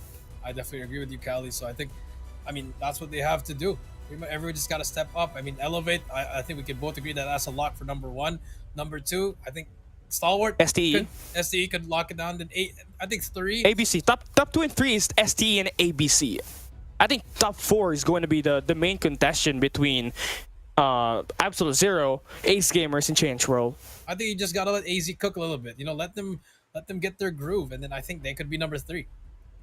They could potentially, with 3 weeks of group stage action, they will most definitely have the opportunity to take away top 3 spot, and they may have taken the loss up against ABC Esports today, but on their next attempt they may have taken the win, right? But for you guys that have been staying for us since the start of the tournament, here's another redeem code ready for you guys, so make sure you type it in inside of the Call of Duty Mobile Redemption Center in Garena, which is going to be the Renetti Airbrush. It's unlimited, so make sure to type that one. It is going to be case sensitive, so make sure you type it with the way we typed it here in the graphics at our lower thirds. Got another skin, the Renetti. Used to be a great gun, but not in the meta anymore. Yeah. But hey, still use it. You got a free skin for it? Take it. We'll take it. You have to take it. You gotta have to take everything that you get, because we're giving away more rewards in GSI 2025 with a lot more days coming into play. This is just 2 days of the matches that we're going to be having every weekend. And again, we got $37,000 prize pool on the line, with the number 1 team bagging home $15,000, Coach Jay. If you try to convert that on Philippine pesos, that is going to be 840k. That's almost $1 million pesos that you're going to be given if you take away the number 1 spot. That's a big money, life-changing for these players that are competing here in Garena. That's true. Life-changing money. You're right. And it's only our second tournament for this region. And I mean, after that, we get to see more. But let's take a look at the highlights here before we do close the show. These are the highlights for today. Yeah, Stalwart Esports and Elevate, they obviously had a great fight. The Hardpoint was supposed to be Stalwart Esports, but the problem was that Elevate had a major comeback on the P2 hold. The moment where Stalwart Esports was running them over, they just kind of had no chance at winning the game, thus falling short up against their regional rivals 3-0 for the day. Yep, that is true. Now let's take a look at what's going to happen towards the end of the match, Callie. I mean, the Tempest. This was the AZ match. Remember, I think AZ, if they managed to pull up that game 1, would have been great. But again, the S&D Callie 7-1. 7-1. It's just kind of unexpected for a team like Absolute Zero, because that was their best map, Coach Jay. Out of the maps that they played in Garena Masters 8, they got a reasonable win rate on the map, and they played it many times. But when they faced ABC Esports, for some odd reason, their brain started to shut down, which is unlikely of a team. Maybe they just need to settle in with their new roster. Then they can really find their groove here for the day. They definitely mostly have the potential to become the 3rd best team in the current Garena Summer Invitation. They just have to simmer down for a little bit and get used to the team and the pacing of the teams that they're facing off of this matchup.